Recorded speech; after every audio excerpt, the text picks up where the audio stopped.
Bueno, buenos días a todos los que están presentes en esta sala y también que se encuentran desde sus lugares donde sea conectados online, que es mucha gente, y estoy por ello muy satisfecha que este tema, la cuestión del Sáhara en 2022, como no podía ser de otra forma, haya suscitado tanto interés.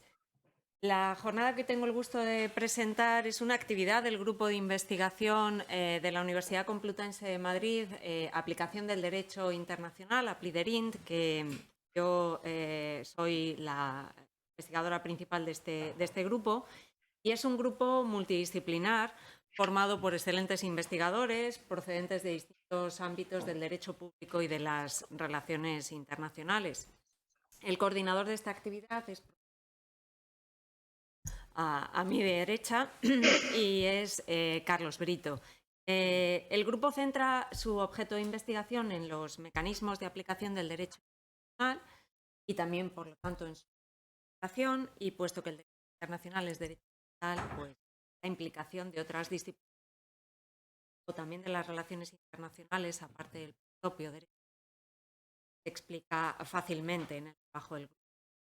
Y estoy un poco vendiendo lo que es el grupo de investigación. Como ven, el grupo se formó en enero de 2022, muy recientemente, tuvo la valoración de muy bueno y aspiramos a la valoración de excelente.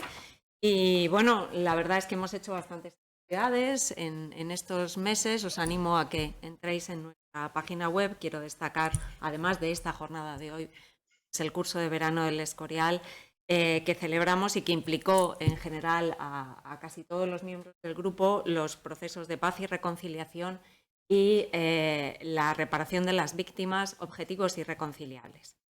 El grupo tiene su sede y siempre su mejor acogida en el Instituto Complutense de Estudios Internacionales, desde donde estamos celebrando esta jornada, del que algunos de los miembros del grupo somos además investigadores asociados. Y yo quiero manifestar ahora mi satisfacción, mi agradecimiento por la buena acogida que el ICEI nos brinda siempre a todas las actividades que le proponemos, el gran apoyo que recibimos, que es evidente en la organización de este acto.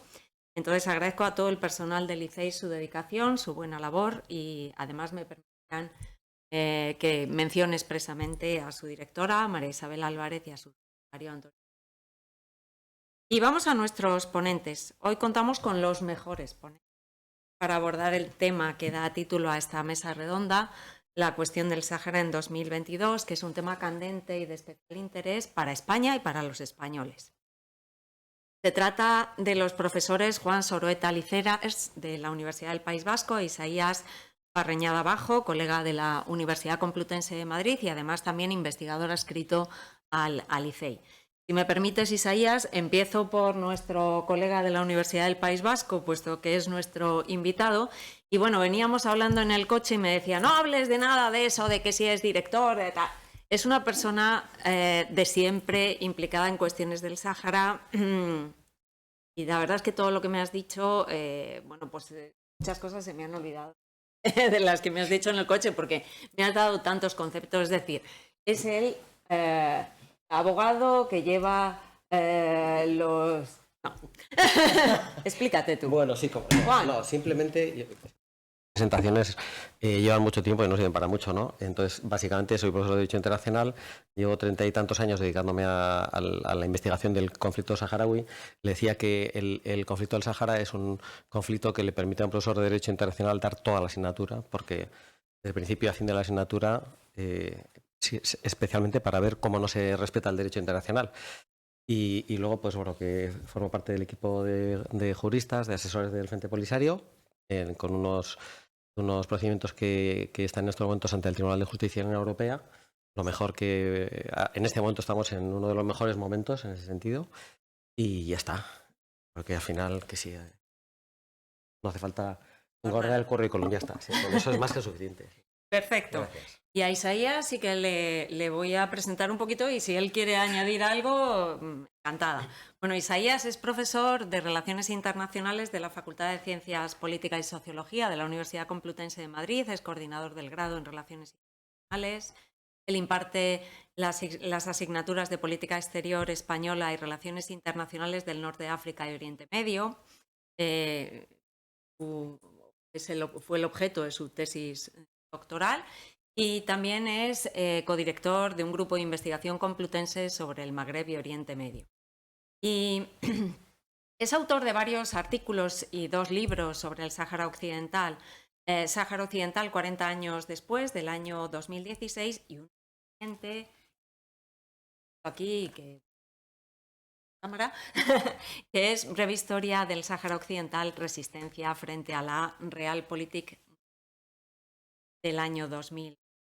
Bueno, su implicación, como con Juan, en el conflicto del Sáhara es extensa.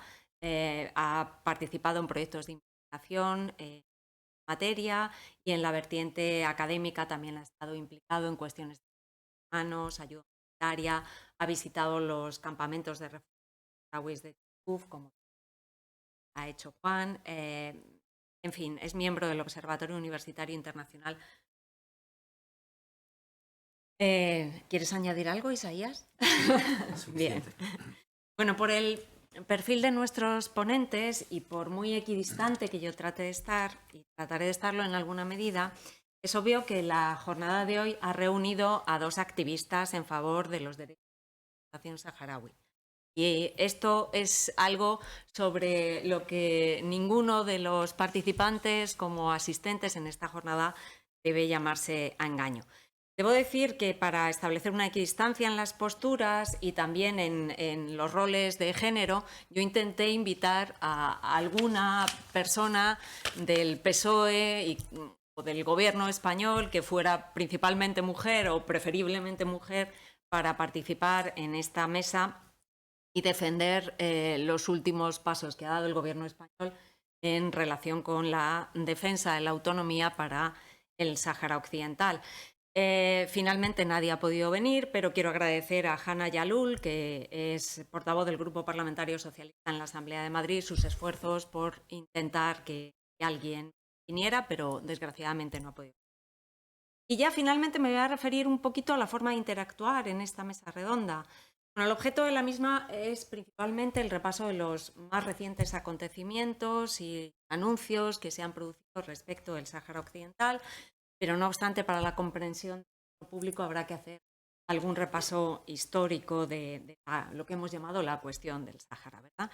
Y yo voy a intentar, para dar dinamismo a esta mesa redonda, lanzar una serie de preguntas a la limón a nuestros ponentes, especialmente en función de su si bien soy consciente de que ambos pueden responder indistintamente todas las preguntas, evidentemente. Les ruego a los ponentes que no monopolicen demasiado tiempo en respuesta para dejar al otro hablar. Y por último, aunque mi lista de temas es muy larga, pues quiero ofrecer sobre todo oportunidades a los participantes en la sala y a los participantes online plantear sus preguntas a los ponentes. Para ello reservaré. Y quiero acabar con unas conclusiones al final de las preguntas o ronda de preguntas que haré respecto de cuestiones que me preocupan especialmente. Bueno, con estas premisas, algo por aquí es un cable. Bueno, empezamos con Isaías. Isaías, me gustaría que hicieras un poco de historia rápida, una recapitulación de la historia del Sáhara Occidental, que sé que es largo, ¿no? Cómo llega a ser colonia española hasta llegar al discurso de Pedro Sánchez en la Asamblea General, la no intervención de España en el Comité de Negociación o incluso hasta la muy reciente noticia de la notificación de Marruecos a la ONU de que no tiene fronteras terrestres. También un poco que nos expliques el Sáhara Occidental en perspectiva geopolítica. ¿Qué recursos tiene? Bueno, muchas gracias, Elena. Aprovecho el inicio de mi intervención pues, para agradecer la iniciativa y especialmente a los muñidores, ¿no? de la actividad, ¿no? A Elena Conde y a Carlos Brito. Además, es un gusto siempre compartir mesa y debate con Juan Soroeta, que continuamente es referente mío también, porque leo con mucha atención las cosas que hace y que escribe, etcétera, y con las que me identifico. A ver, es mucho, ¿no?, lo que me has preguntado. Simplemente recordaría una cuestión. Hay una representación dominante en nuestra memoria histórica, y es que España dejó de ser una potencia colonial en 1898, cuando perdió las famosas colonias en el Pacífico y en América, ¿no?, con la pérdida de Puerto Rico, Cuba, Filipinas.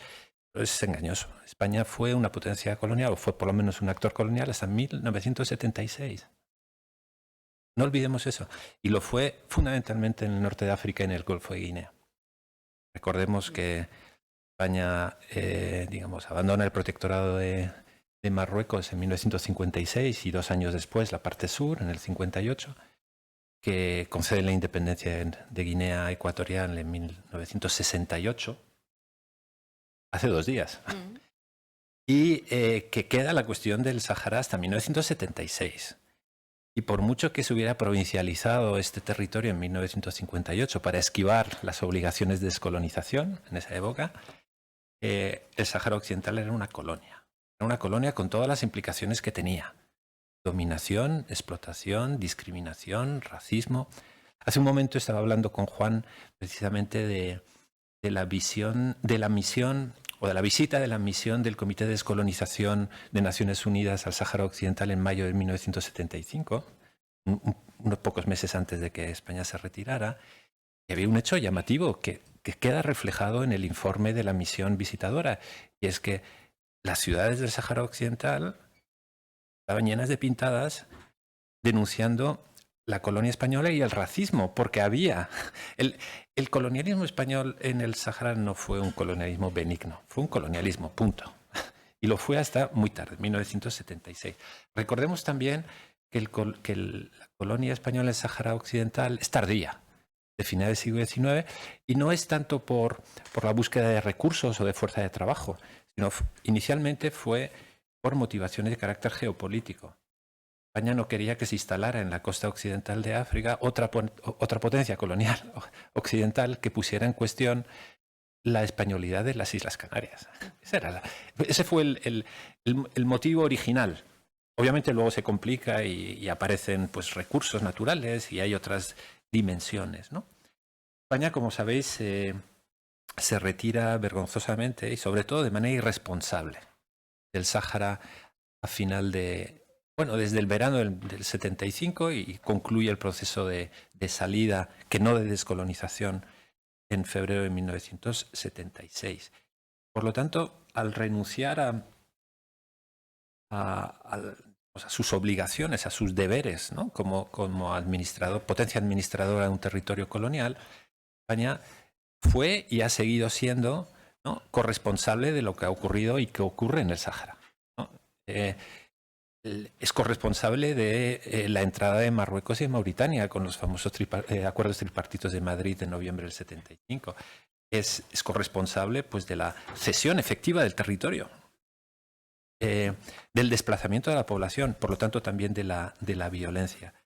Y a pesar de que España se haya refugiado en una política de supuesta neutralidad activa, ese es el término que se fija muy pronto, febrero del 76 lo utiliza José María Areiza, ¿no?, ministro entonces del gobierno, ministro de Asuntos Exteriores del gobierno de Arias Navarro, por primera vez, aunque era fundamentalmente para no denunciar los acuerdos tripartitos de Madrid, si no me equivoco. Luego se redefine ese concepto y la posición española desde entonces ha sido, en cierta forma, no asumir su responsabilidad, ¿no? Ese concepto sobre el que vamos a volver, ¿no?, de neutralidad activa. ¿Qué significa la neutralidad activa por parte de España hasta el día de hoy? Pues en cierta forma es la fachada, es el trampantojo de la no asunción de responsabilidad. Y lo dejaría aquí. Muchas gracias, Isaías. Bueno, pues en este ping-pong voy a Juan y voy a intentar darte un rol un poco jurídico respecto del panorama geopolítico que nos plantea Isaías. Háblanos un poco eso de los acuerdos de Madrid. ¿Qué valor jurídico tiene? También quería que nos hablaras, puesto que se ha referido Isaías, a las consecuencias del abandono de España. ¿Puede considerar que España sigue la potencia administradora a día de hoy? ¿Se deriva alguna responsabilidad jurídica del abandono de sus funciones? ¿Eso ha sido el Sáhara alguna vez una provincia? Vale, bueno, muchas gracias y, por supuesto, lo primero agradecerte, Elena, la invitación para participar en este foro, además de que y compartirlo con Isaías. Como él sabe, pues eso, llevamos ya muchos años compartiendo este tipo de mesas y la verdad es que nos complementamos bastante bien porque él busca más los porqués, yo me voy más al derecho, ¿no? Es el defecto que tenemos los juristas, que sin norma no vamos a ningún sitio, aunque el derecho internacional sea precisamente, no sea el más estricto de los derechos, ¿no? También me gustaría saludar pues, a todos los que estáis participando en este foro, porque pues yo creo que echa un ojo así, y yo creo que más de la mitad de la gente que está participando los conozco, empezando por Sidi, por Cristina, con quien he compartido misiones de observación internacional en los territorios ocupados saharauis, en juicios contra activistas de derechos humanos saharauis, Abdeslam, Javier, Sidi, Cristina, Estella, Raquel, un montón de gente, Moisés, estáis prácticamente todos los que estáis mínimamente implicados en el tema. Y por eso, y antes de entrar en este tema, sí me gustaría aclarar una cosa en relación con la presentación, ¿no? Yo no me considero activista del saharaui, porque hay gente que te dice, no, tú eres pro saharaui. No, yo soy un activista de los derechos humanos y del derecho internacional. Yo lo que quiero es que se aplique el derecho internacional, lo mismo en el caso palestino, en el saharaui, que en el ucraniano, exactamente igual. No son diferentes los ucranianos de los saharauis porque tengan un color del pelo diferente, ¿no? O un color de la piel diferente. Entonces, lo digo porque, enlazando con lo que tú comentabas anteriormente, la posición de España siempre de neutralidad activa es una falacia, porque ante el derecho, no sé en relaciones internacionales, en derecho no cabe la neutralidad. O se está a favor de la aplicación del derecho, o si no se está a favor, se está en contra de la aplicación. Se está violando el derecho internacional. Desgraciadamente, España, desde los tiempos de Arielza, probablemente eran los tiempos más favorables para los saharauis, porque todavía había alguna esperanza, ha mantenido siempre una posición beligerante a favor de la ocupación militar. Y aunque hay gente que le duele esto escucharlo, es así. Desgraciadamente, todos los gobiernos españoles de la democracia han apoyado la ocupación militar. Los acuerdos de Madrid fueron el primer paso. Jurídicamente son unos acuerdos nulos porque son unos acuerdos que violan una norma de derecho imperativo, como es el derecho a autodeterminación. Recientemente la Corte Africana de los Derechos de los Pueblos y de Derechos Humanos y de los Pueblos ha dicho expresamente en una sentencia que el derecho de autodeterminación es una norma de derecho imperativo, cosa que no se había atrevido a decir hasta ahora ningún tribunal internacional, ¿no? Aunque todos somos conscientes de que lo piensan, porque dicen que es un elemento fundamental del derecho internacional. Entonces, cualquier tratado que se concluye en violación de una norma de derecho imperativo es nulo, es decir, no existe. Dentro del movimiento solidario saharaui hay gente que defiende tenemos que impugnar los acuerdos. Yo siempre pienso que es inútil porque esos acuerdos no existen. No existen. Están ahí. Es una deshonra para nuestro país y para los que tenemos su nacionalidad y punto. Pero no tiene ninguna consecuencia jurídica. España entregó el territorio a Marruecos y a Mauritania en su momento, ¿no? España sigue siendo la potencia administradora del territorio. Desgraciadamente tenemos que oír a todos los ministros de Asuntos Exteriores españoles repetir la misma sandez. Lo siento, pero me cuesta decirlo de otra forma y estoy cansado de oírlo, ¿no? Dice, no, porque si vamos a la lista de territorios no autónomos de Naciones Unidas, aparece la lista de los territorios y al lado una relación de los estados que administran los territorios. Y en el Sáhara Occidental pone un asterisco. Y en el asterisco vas a la parte de abajo de la lista y pone España comunicó el 26 de febrero de 1976 que daba por terminadas sus responsabilidades con el territorio. Lo que hizo el secretario general fue tomar nota de lo que decía España. ¿Qué es lo que tiene que hacer el secretario general? No valora si es válido o no es válido, si es acorde o no con el derecho internacional. No tiene ninguna consecuencia jurídica. Sigue siendo la potencia administradora. El acuerdo que firmaron Marruecos y Mauritania en 1976, repartiéndose el territorio, está inscrito en el registro de tratados de las Naciones Unidas. Y es un tratado nulo. No hay que impugnarlo, es nulo porque viola el derecho de autodeterminación. Y no hay nada que decir, pero está ahí. ¿Eso qué quiere decir? ¿Que como está en el registro es válido? No, quiere decir que el secretario general ha tomado nota de que estos estados han registrado el tratado, se acabó. Entonces, España sigue siendo la potencia administradora. La Asamblea General aprueba anualmente una resolución en la que recuerda una potencia administradora no deja de serlo hasta que la Asamblea General lo decide, porque fue la Asamblea General quien le otorgó esa condición de potencia administradora. Y por lo tanto, España, no hay ninguna resolución de la Asamblea General que dé por terminada la condición jurídica de España como potencia administradora.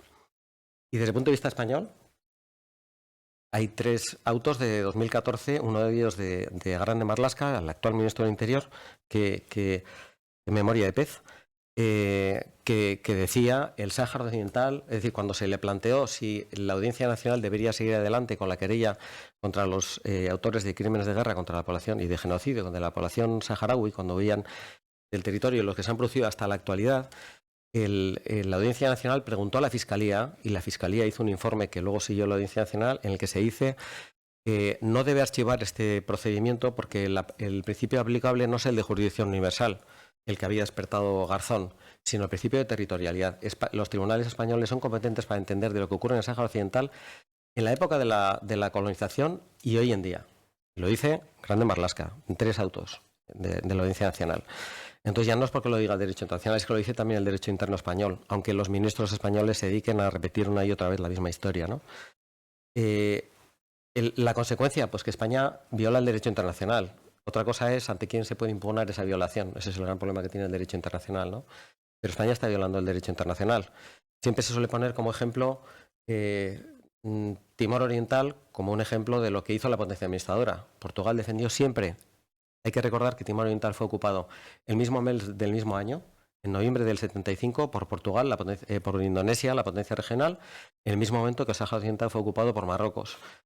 La consecuencia de esa situación, ¿cuál fue? Que Portugal defendió hasta la independencia del Timor Oriental el derecho de autodeterminación del pueblo timorense. Llegó a presentar una demanda ante la Corte Internacional de Justicia. ¿Qué ha hecho España? Defender la ocupación. Defender la ocupación con todo el descaro del mundo, porque lo sigue haciendo hoy en día. Lo sigue haciendo. Los procedimientos que se están desarrollando ante el Tribunal de Justicia, España participa del lado de las instituciones de la Unión Europea para defender que se sigan explotando ilegalmente los recursos naturales del pueblo saharaui. España tenía que estar sentado en el lado del Frente Polisario porque es la potencia administradora y su obligación, de acuerdo con la Carta de las Naciones Unidas, es promover el derecho de autodeterminación del pueblo saharaui.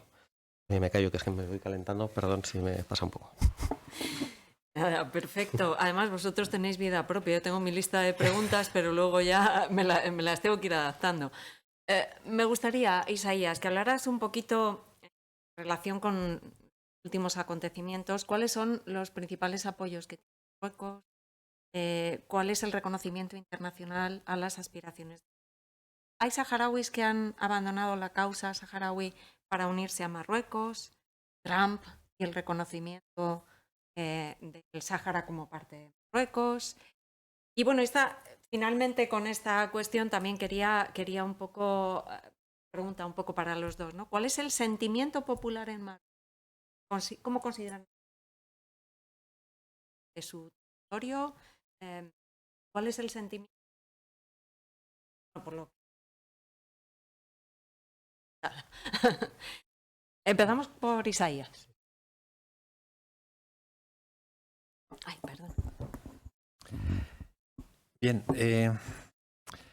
desde el primer momento Marruecos buscó aliados para apoyar su posición. Recordemos que Marruecos reivindica desde la independencia, obviamente, la incorporación de territorios, no solamente del Sáhara Occidental, ¿no? En el nacionalismo irredento, ¿no?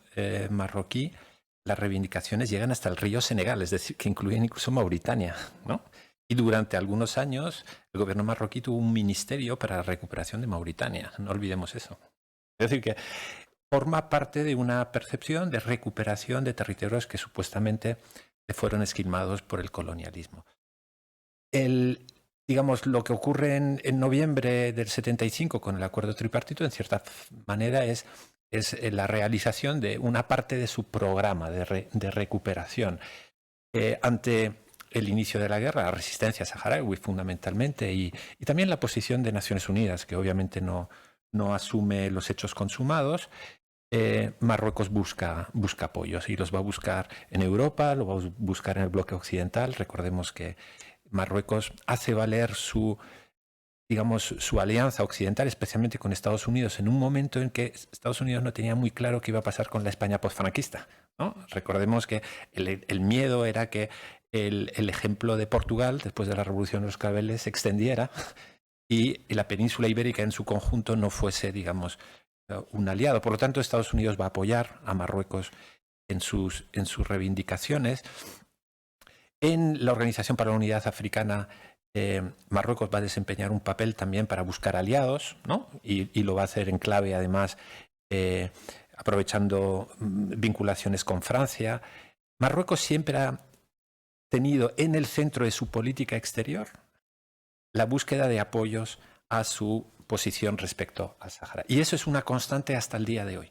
Al día de hoy. No podemos, digamos, de hecho, quien ha analizado a fondo la política exterior marroquí no puede eludir eso, ¿no? La cuestión del Sáhara está en el centro. Marruecos proyecta su política en África subsahariana, en el continente americano, en Europa, siempre con la cuestión del Sáhara, ¿no? Necesita que los hechos consumados primero se normalicen, se acepten y terminen siendo, en cierta forma, aceptados y legalizados. Recordemos que en la mentalidad de los actores implicados en colonización, es el caso de Israel, por ejemplo, ¿no? y Rusia, lo que se espera es precisamente que el tiempo pase, que los hechos consumados se asuman, se normalicen y terminen siendo legalizados.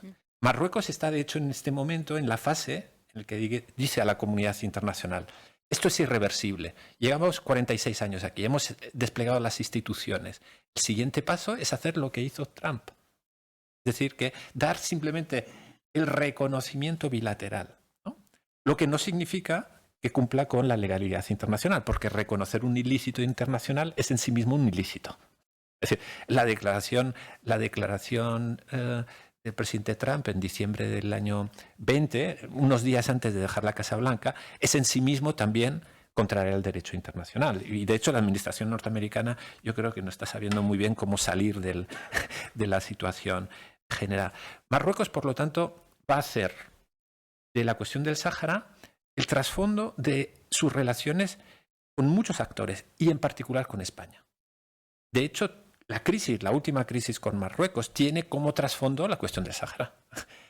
Obviamente hay otros capítulos, Ceuta, Melilla, bueno, intereses de otro tipo, pero la cuestión del Sáhara es, yo creo, el eje fundamental de la última crisis y de la desconfianza, digamos, de la resolución en falso después de la declaración de marzo, ¿no? Esto en cuanto a Marruecos y los actores internacionales, ¿no? Obviamente, como en toda sociedad, hay posiciones diferentes, y entre los saharauis como en cualquier otra. Y ya en tiempos de la colonia española había algunas personalidades, algunas figuras que eran sensibles, pues, al discurso de Marruecos, y otros eran sensibles al discurso de Mauritania. En el propio informe de la misión visitadora de Naciones Unidas, ¿no?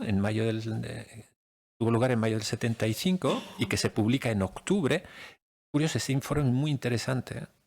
Sin embargo, ha pasado un poquito eclipsado en comparación con el dictamen, ¿no?, de la Corte, que se publica al mismo tiempo, un día después.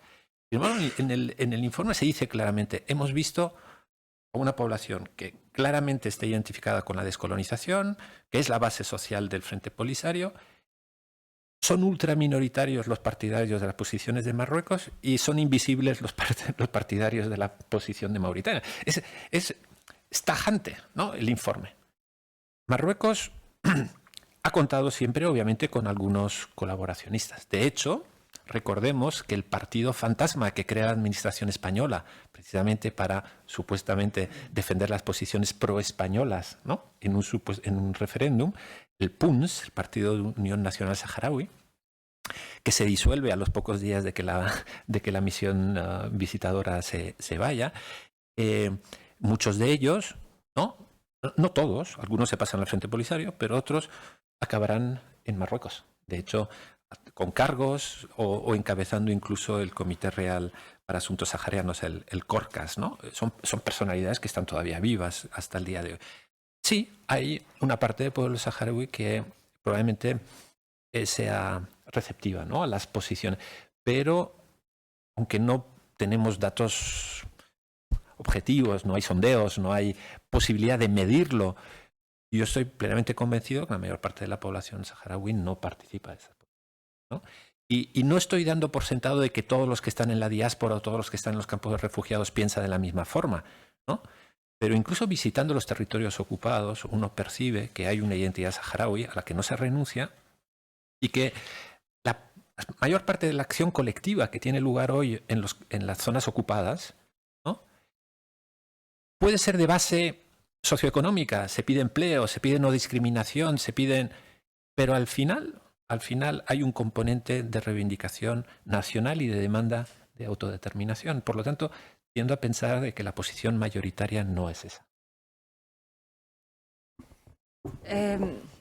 Juan, a ver, desde un punto de vista jurídico, yo quería que me hablaras un poco acerca de qué es eso de un territorio no autónomo, qué consecuencias tiene, qué normas de derecho internacional lo amparan. ¿Está la República Árabe Saharaui Democrática reconocida por otro? Y también querría que hablaras un poco en relación con qué significa ser un territorio. Si las expectativas de realizar, por ejemplo, un referéndum de autodeterminación son realistas en la actualidad, teniendo en cuenta la infiltración que se ha producido por parte de Marruecos de pobladores marroquíes, digamos, Sáhara Occidental, y transcurrido tanto tiempo. España abandona su... Como punto de partida, como has mencionado antes la declaración de Trump, solamente me gustaría comentar que desde el punto de vista del derecho internacional es una declaración que no tiene ningún efecto. Es un brindis al sol, puede reconocer lo que quiera, pero no deja de ser una violación del derecho internacional y de hecho no ha modificado ni siquiera la posición de Estados Unidos en relación con los saharauis, como ha demostrado en los últimos 2-3 años, desde que se hizo esa declaración. La palabra del realismo, yo realista solo en términos futbolísticos.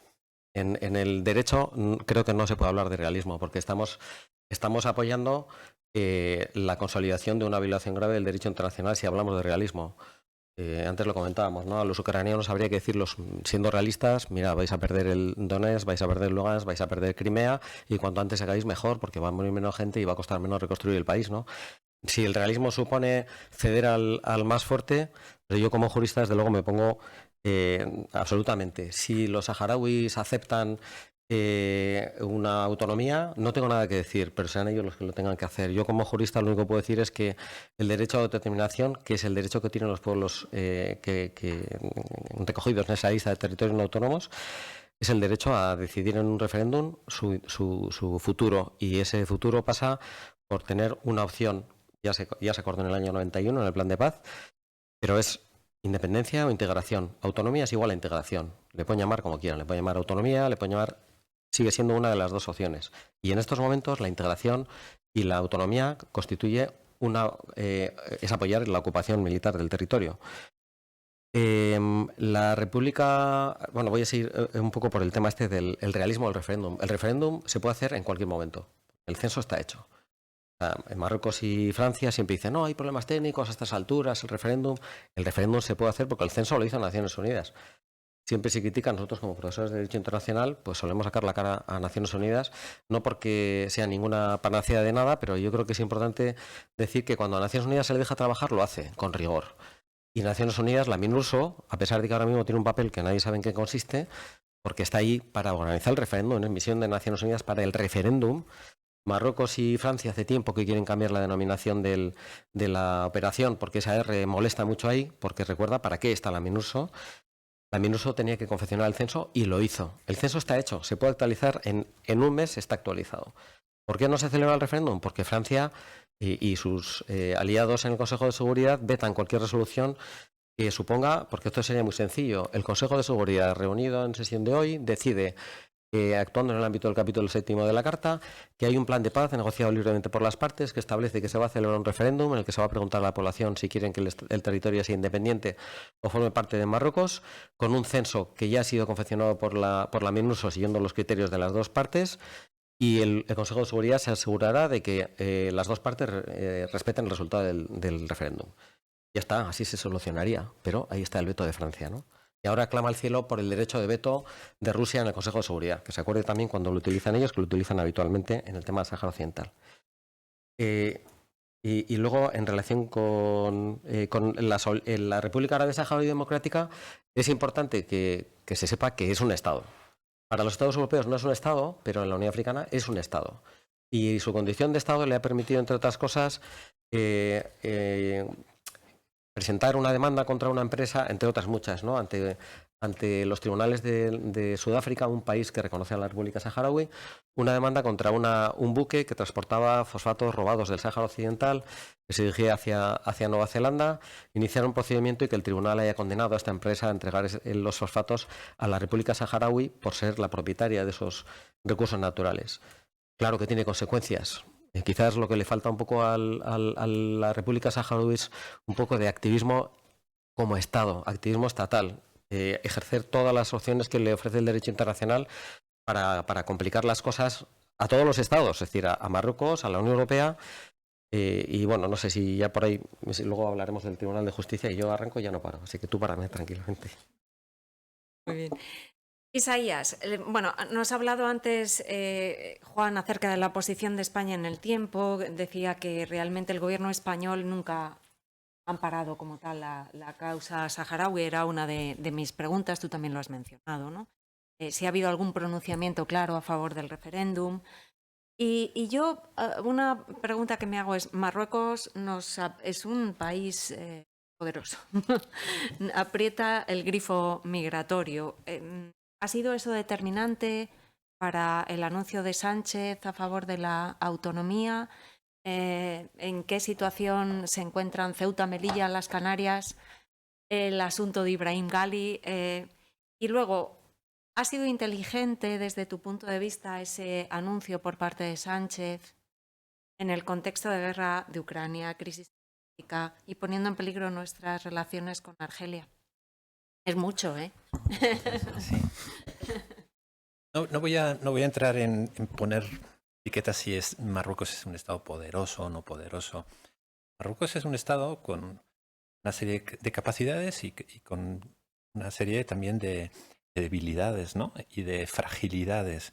No es ningún Estado excesivamente desarrollado, no tiene palancas de poder excesivas, pero ha sabido hacer valer algunos mecanismos de presión y los está utilizando, especialmente con algunos aliados, especialmente con sus aliados. A ver, hay que entender de todas formas que Marruecos, desde la independencia, tiene la sensación de estar arrinconado, físicamente. Mirad el mapa de África. ¿Qué tiene por vecinos? Oh, Argelia, con quien se lleva mal. Un año después de obtener la independencia de Argelia ya hay una guerra por delimitaciones territoriales. El sur, un territorio contestado que la comunidad internacional no reconoce su anexión. Más al sur, Mauritania. Durante un montón de tiempo, e incluso ahora el partido Istiklal sigue reivindicando que eso no debería ser un Estado independiente, sino una provincia de Marruecos. Por lo tanto, tiene esa sensación de estar arrinconado. ¿Con quién, por lo tanto, va a buscar alianzas, etcétera?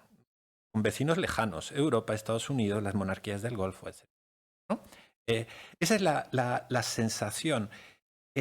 Ha sabido, y en eso yo creo que la política exterior española desde la transición ha contribuido a ello, ha sabido, digamos, profundizar una serie de relaciones, de interdependencias con España, con Francia, con Europa, que se han convertido en una posibilidad de presión y de extorsión. Y esto tiene que ver con un problema. España siempre, la España democrática, se ha encontrado con un problema con sus vecinos del sur. Como vecinos le interesa tener unas relaciones profundas en todos los planos posibles, pero primero, con Marruecos tiene problemas de descolonización, la cuestión de Ceuta y Melilla, y de otro tipo. Con su vecino argelino tiene problemas que tienen que ver con el sistema político, con la identidad nacional, que tienen que ver con una cierta voluntad de preeminencia en la región. Se llevan mal, ¿no? Se llevan muy mal. De hecho, desde hace más de un año han suspendido sus relaciones diplomáticas. España, por lo tanto, tiene un problema con sus vecinos. No se llevan bien entre ellos y España con Marruecos tiene problemas. Desde finales de los años 80 se establece una política por parte de España que es la mejor forma, ¿no?, es combinar equilibrio, es decir, no estimular la confrontación y no enzarzarnos en una confrontación con uno en otro en función de que apoyemos, ¿no?, las posiciones de Marruecos o de Argelia. Y la segunda es, intensifiquemos la interdependencia con los dos para evitar así caer en la facilidad de la confrontación. Es decir, es la doctrina del colchón de intereses. Hagamos todo lo posible para aumentar la interdependencia con Marruecos, ampliemos las relaciones comerciales, profundicemos la cooperación en todos los ámbitos, ¿no? Cultural, de justicia, tecnológica, industrial, comercial, policial, ¿no? Es muy importante la cooperación policial en materia de tráficos ilícitos, en materia de lucha antiterrorista. Y lo último, obviamente, y muy sensible, la cuestión de la gestión migratoria. Es decir, cuando España admite subcontratar, porque es lo que hace, ¿no?, subcontratar el control migratorio, es decir, para no encontrarse con el problema en nuestras fronteras, que los marroquíes se encarguen, ¿no?, de la gestión en las suyas. En realidad es tirar la basura en el jardín del vecino, ¿no? A ver, no estoy diciendo obviamente que los migrantes... No, es echar el problema, ¿no?, al predio del vecino, ¿no?, al predio del vecino. Y eso no es una solución. ¿Qué ocurre? Cuando uno se embarca en una situación de ese tipo, da la posibilidad a su socio de utilizar esa interdependencia como arma de chantaje. Y es lo que ha hecho Marruecos. Marruecos ha modulado, ¿no?, esa interdependencia congelando la cooperación policial, abriendo la válvula de las migraciones, recordando que está la cuestión de Ceuta y Melilla pendiente. Pero no olvidemos que en estos 10 meses de crisis bilateral entre España y Marruecos, Marruecos llevó la cuestión de Ceuta y Melilla a la Liga de Estados Árabes, ¿no?, como antesala de poder discutir de nuevo este tema en la Asamblea General de Naciones Unidas. La Asamblea General de Naciones Unidas tiene la potestad de incluir a un nuevo territorio no autónomo. Difícil, obviamente, ¿no?, encontrar 90 y tantos países dispuestos a poner a un nuevo... Pero recordemos que Francia se encontró a finales de los años 80 con que la Asamblea General incluyó a Nueva Caledonia y a la Polinesia Francesa, que no estaban en la lista. Los países del Pacífico lograron un suficiente consenso en la Asamblea General y se les incluyó. Y hoy están en la lista de territorios no autónomos y Francia tiene que presentar informes, etcétera, etcétera, ¿no? Por lo tanto, yo creo que Marruecos ha sabido utilizar esa interdependencia para, en cierta forma, convertirla en elemento de presión. Y eso hace que las relaciones entre España y Marruecos sean continuamente altibajos, sincopadas. Extrema buena relación, mala relación. Buena relación, mala relación. Y no solo eso, a veces discurso como el reciente, ¿no? Marlaska acaba de decir hace unos días, si nos llevamos perfectamente con Marruecos, nos entendemos perfectamente, todo va bien, ¿verdad? Y ese mismo día Marruecos presenta una carta, ¿no?, en el Consejo de Derechos Humanos diciendo que Marruecos no tiene fronteras con España y que el Ceuta y Melilla son presidios ocupados. Por lo tanto, incluso hay descompensación, ¿no?, en esa... Pero esto yo creo que hay que hacerlo complementario con la famosa política de neutralidad activa. Y si me permites ¿qué es esto de la neutralidad activa a partir del plan de paz? Es un concepto que ya empieza a utilizar Areiza con una finalidad determinada, pero yo creo que a principios de los años 90 se convierte en una cosa diferente y que consiste en neutralidad activa. Fijaros el binomio, neutral y activo, ¿no?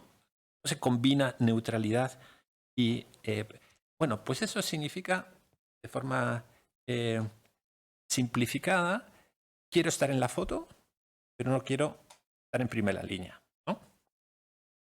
Tiene el componente neutralidad, que supone pues que España renuncia a tener un papel asertivo, propositivo, comprometido, coherente con el derecho internacional, como el que pudo tener Portugal en el proceso de descolonización. España renuncia por un cálculo. Y esto tiene que ver con el colchón de intereses. Debemos tener relaciones equilibradas con las partes, y sobre todo porque hay intereses duros. Energía con Argelia, relaciones económicas con Marruecos. Es una renuncia también a tener voz propia, lo que no es coherente con los principios de la política exterior española recogidos durante la transición y hasta el día de hoy, hasta la ley de acción exterior y la última estrategia. Dicen que España quiere tener una voz propia. Incluso España se presenta como potencia media con capacidad de influencia en ciertas regiones. Ese es el discurso de la política exterior española. Bueno, pues en este campo España renuncia a eso. Lo de neutralidad significa renuncia, ¿no?, a tener un papel activo, a hacer propuestas, ser coherente.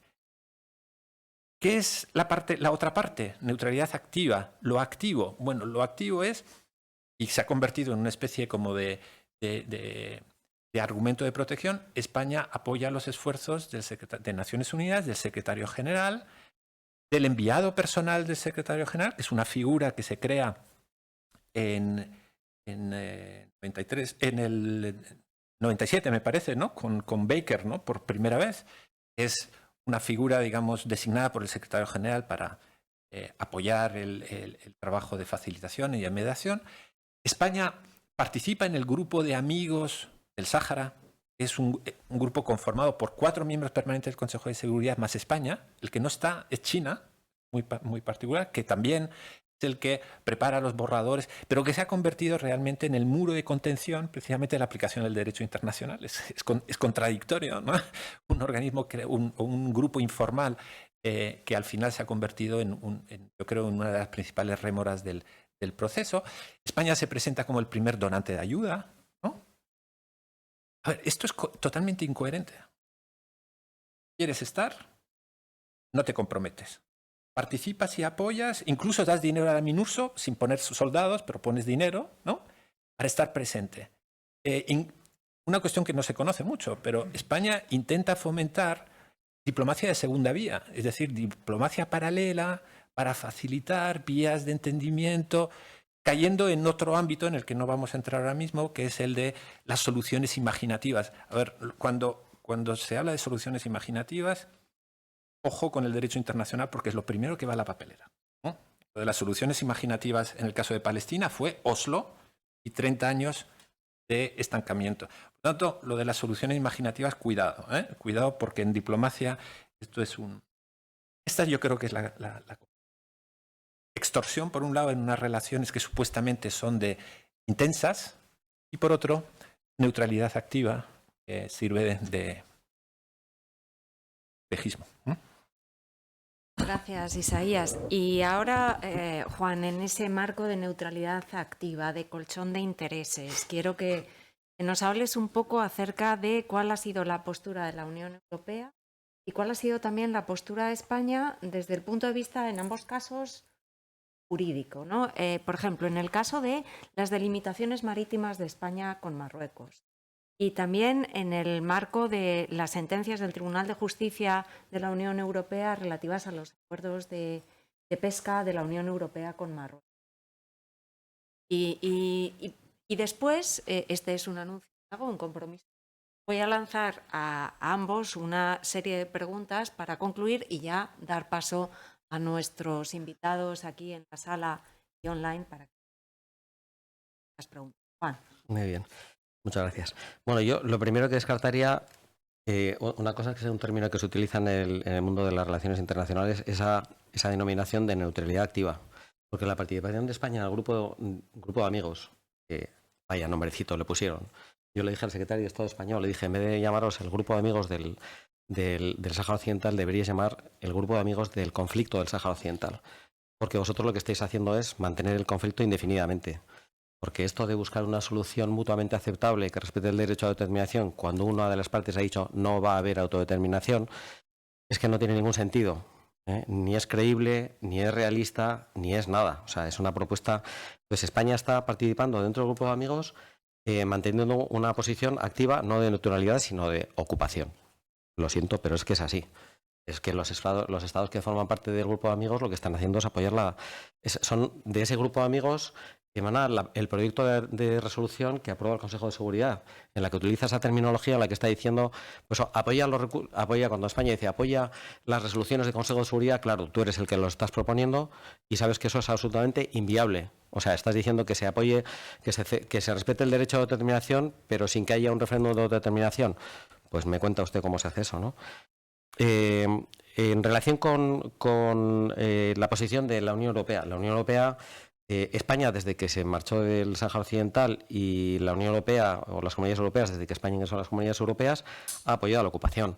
Ha negociado la explotación de los recursos naturales saharauis desde los años 80. Lo sigue haciendo. Afortunadamente, el Frente Polisario en 2012 presentó 2 recursos contra un acuerdo de libre comercio y un acuerdo de pesca, los acuerdos de pesca famosos. Llevamos 10 años de procedimientos judiciales ante el tribunal. La última sentencia del Tribunal General está pendiente de casación por el Tribunal de Justicia de la Unión Europea y esperamos que salga ya dentro de unos pocos meses. Pero es una sentencia que, sinceramente, ni en nuestros mejores sueños nos imaginábamos que podíamos conseguir, ¿no? Porque dice los acuerdos de pesca y de libre comercio son nulos porque no cuentan con el consentimiento del pueblo saharaui, que debe ser manifestada por el Frente Polisario. Entonces, esto es derecho internacional puro y duro, pero como sabemos que los tribunales, y el Tribunal de Justicia lo ha sido en varios de los procedimientos, excesivamente sensible a las presiones de los Estados y de las instituciones europeas, pues miedo nos daba, ¿no? Y claro, y todavía tenemos un poquitín de miedo. Esperamos que el Tribunal de Justicia confirme esta sentencia, porque si la confirma puede ser un paso hacia una solución realista, y es que hay que buscar una solución.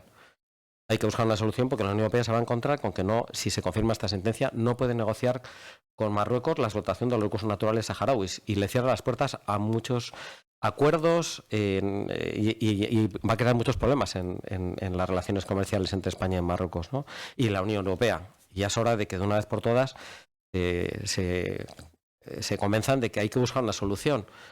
¿No es realista esta solución? ¿Por qué? Pues porque los saharauis van a seguir resistiéndose. Quienes hemos tenido la oportunidad de viajar a los territorios ocupados saharauis y hemos conocido a la gente que vive allí, sabes que la resistencia es una afirmación diaria.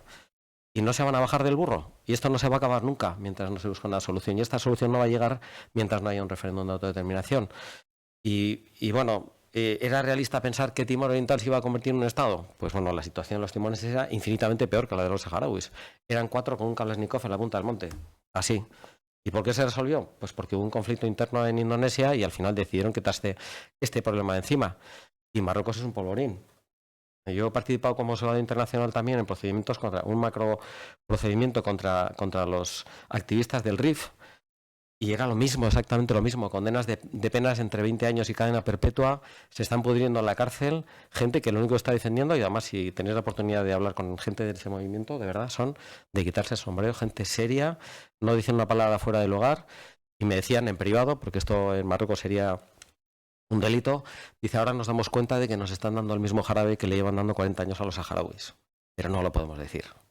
Entonces, en Marruecos, ya veremos, cuando se habla de Marruecos como un Estado, yo no sé muy bien si, cuando hablas con la gente del RIF fuera de allí, no sé si se sienten muy parte de todo esto, ¿no? Bueno, vuelvo al tema del Tribunal de Justicia. Como digo, los procedimientos, bueno, no voy a tenerme a explicarlos ahora, ¿no? Han sido muy lentos. España, con las instituciones europeas, planteaban que el Frente Polisario no tenía legitimación activa, que no podía representar al pueblo saharaui entre los tribunales de justicia de la Unión Europea, y decían que ni siquiera era un movimiento de liberación nacional. Es una organización que representa a los saharauis en las negociaciones políticas en Naciones Unidas. El Tribunal de Justicia ha dicho que representa al pueblo saharaui y que está afectado por esos acuerdos y que por lo tanto está legitimado activamente. Si se confirma esta sentencia, yo creo que hemos dado un paso gigante, de verdad. Por eso estamos, en fin, a mí por lo menos me quita el sueño esperar que sea la sentencia de una vez, porque hemos visto que el tribunal en alguna ocasión ha reculado, ha dicho jurídicamente alguna que otra barbaridad para sacar la cara a los estados y a las instituciones de la Unión Europea, ¿no? Pero bueno, esperemos que los jueces ejerzan su función y apliquen el derecho y no tengan tan en cuenta la versión política, ¿no? Y en cuanto a la delimitación marítima entre Marruecos y España, es que vamos a la declaración de España, que yo creo que Isaías y yo compartimos que ha sido simplemente una jugada más de la diplomacia marroquí, porque es un documento interno de la diplomacia que tiene una obligación de secreto y que Marruecos lo ha hecho público a través de su periódico 360, que es cuando vas a Marruecos, si quieres enterarte si el juicio que se va a celebrar o se va a suspender, si han trasladado a los presos de un sitio al otro o incluso qué sentencias se prevén, ahí tienes todo resuelto. Es la voz del gobierno. Y por ahí precisamente se filtra la carta, ¿no? Y España no ha cambiado su posición. Esa posición la ha mantenido desde el principio. Lo que pasa es que ahora se ha visto obligado a decir, claro, no va a decir que este documento no es mío, ¿no? Entonces, ¿qué es una solución creíble y realista? si vamos a admitir que los saharauis sigan siendo sometidos a violaciones sistemáticas y masivas en los territorios ocupados, a que vivan en campamentos de refugiados indefinidamente, entonces sí es una solución realista. Pero no creo que sea una solución ni definitiva ni nada que se le parezca, ¿no? El comunicado y algunas declaraciones que ha hecho luego Pedro Sánchez decía que de esta forma también resolvemos algunas cuestiones de integridad territorial. Chúpate esa. ¿Tenemos problemas de integridad territorial con Marruecos? Pues no lo sabíamos. Ya sabemos de qué está hablando, ¿no? Pero es que el presidente del gobierno diga tenemos un problema de integridad territorial con Ceuta y Melilla, no lo ha dicho con esas palabras, ¿no? Pero alguien se cree que Marruecos va a renunciar a Ceuta y Melilla alguna vez. Pero si forma parte de su ideario, no va a renunciar en la vida. Y además ya cuando hicieron esta declaración, más pronto que tarde volverá a salir el tema de Ceuta y Melilla. Y ya estamos, no han pasado 6 meses, ya estamos en las mismas. Que decir, a mí personalmente el tema de Ceuta y Melilla no me parece que sea un tema relevante para la política internacional española, pero es un tema de presión.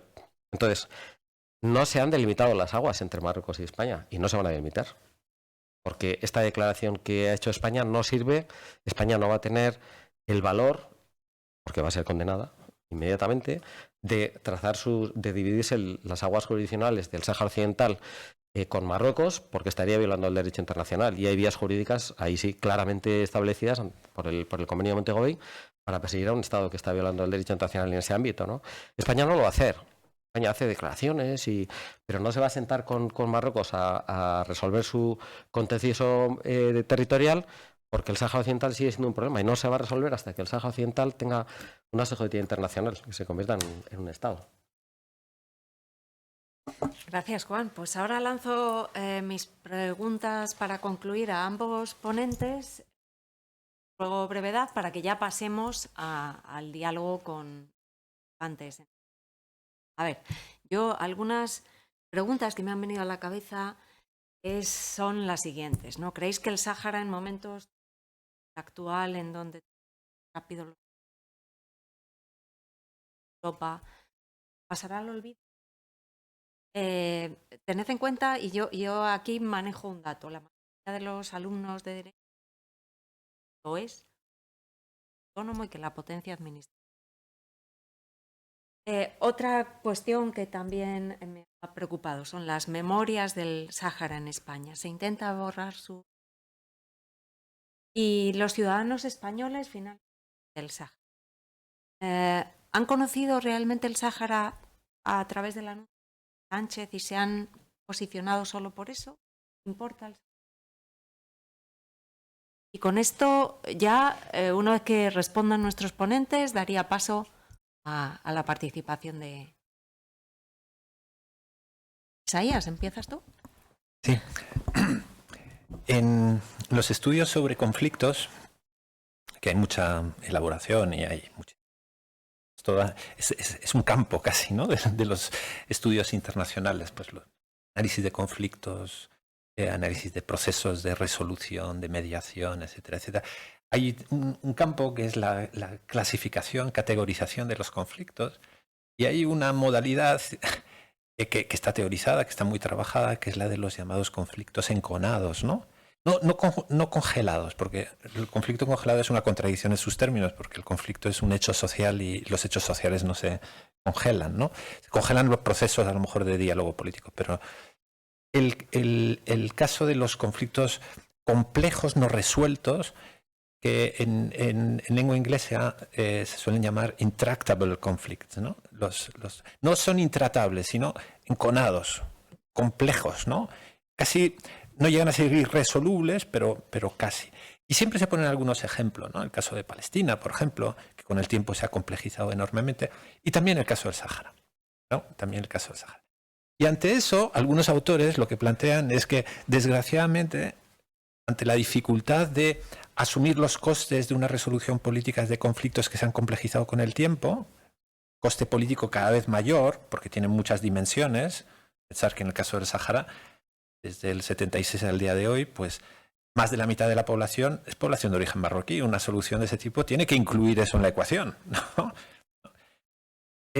Hay una tendencia a pensar que esos conflictos solo se resuelven por disolución. Es decir, que una de las partes abandone, renuncie, ¿no? Y que por lo tanto el otro, en cierta forma, es admitir la impunidad, ¿no? y que eso se convierta en... Lo que ocurre es que la realidad muestra que eso pasa muy pocas veces. Los palestinos llevan un siglo resistiendo y cada vez, os aseguro, cada vez lo tienen más claro. Que hay personas a nivel individual que abandonan, que renuncian, como en todos los sitios, ¿no? Pero hay una realidad, y es que ante el hecho colonial la población se resiste, adapta sus formas de resistencia. Y yo creo que el Sáhara lo demuestra. Lo demuestra a diario, lo demuestra dentro, en los territorios ocupados, hacía mención Juan. Lo demuestran los saharauis refugiados en Argelia, lo demuestran los saharauis en la diáspora. Digamos, redefinen, ¿no?, su identidad, sus formas de resistencia. Por lo tanto, yo no creo, o por lo menos a medio plazo, que pase al olvido ni que se rindan. Ni que se rindan. De la otra parte, probablemente tampoco. Por lo tanto, hay los elementos suficientes como para que esto se mantenga. Por eso, a veces hay un poquito de optimismo cuando se abren ciertas ventanas, como la cuestión jurídica ahora mismo, ¿no? O cuando ves que las nuevas generaciones de saharauis, chicos y chicas, ¿no?, crean nuevas organizaciones, pero siempre en la línea, ¿no?, de reivindicar sus derechos, ¿no? Yo no creo que caiga en el olvido. Respecto a la memoria del Sáhara Occidental en España, yo creo que eso forma parte de un trabajo pendiente, ¿no?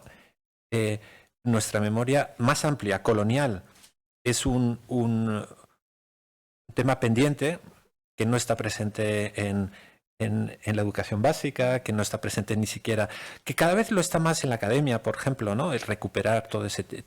Pero ¿quién tiene presente lo que significó la guerra de Ifni, por ejemplo, ¿no?, qué significó la presencia española en el norte de África, qué significa la historia colonial en el Golfo de Guinea, que ha dejado trazas, lastres, que marcan la política exterior y nuestra realidad en la actualidad, ¿no? Muchas veces con los estudiantes hablamos, ¿no?, al tratar estos temas, ¿no?, sobre la recuperación de la ciudadanía española por parte de descendientes de migrantes españoles en América, y nos preguntamos, ¿y qué pasa con los saharauis, ¿no?, y qué pasa con los guineanos o con otros? Y es cierto que falta mucho, es un tema pendiente. Gracias, Isaías. Juan. Bueno, yo, en relación con lo que decías de los alumnos, tengo que decir que los míos llegan a obsesionarse con el Sáhara Occidental, porque me paso todo el año hablando del conflicto saharaui. Estoy seguro que a los de Isaías le pasará algo parecido con los saharauis y los palestinos. Yo siempre suelo decir que si no somos capaces de motivar y de crear dudas y provocar la inquietud a chavales de 20 años, es que lo estamos haciendo muy mal, sobre todo dando la asignatura que damos, ¿no? En la memoria histórica, yo creo que es evidentemente parte de la memoria histórica española, ¿no? Antes preguntaba si España, si el Sáhara Occidental en algún momento ha sido parte de España, ¿no? El derecho internacional nunca. El derecho internacional dice claramente que el territorio colonial tiene una condición jurídica distinta y separada del territorio que lo administra. Luego España, para el derecho internacional, el Sáhara Occidental nunca ha sido parte de España, como Argelia no ha sido parte de Francia. Pero para el derecho francés, Argelia fue parte de Francia y solamente le concedió la independencia porque quiso, pero era parte de Francia, ¿no? Entonces, una cosa es el derecho internacional y otra cosa es el derecho interno. Y para el derecho internacional, el Sáhara Occidental formó parte de España.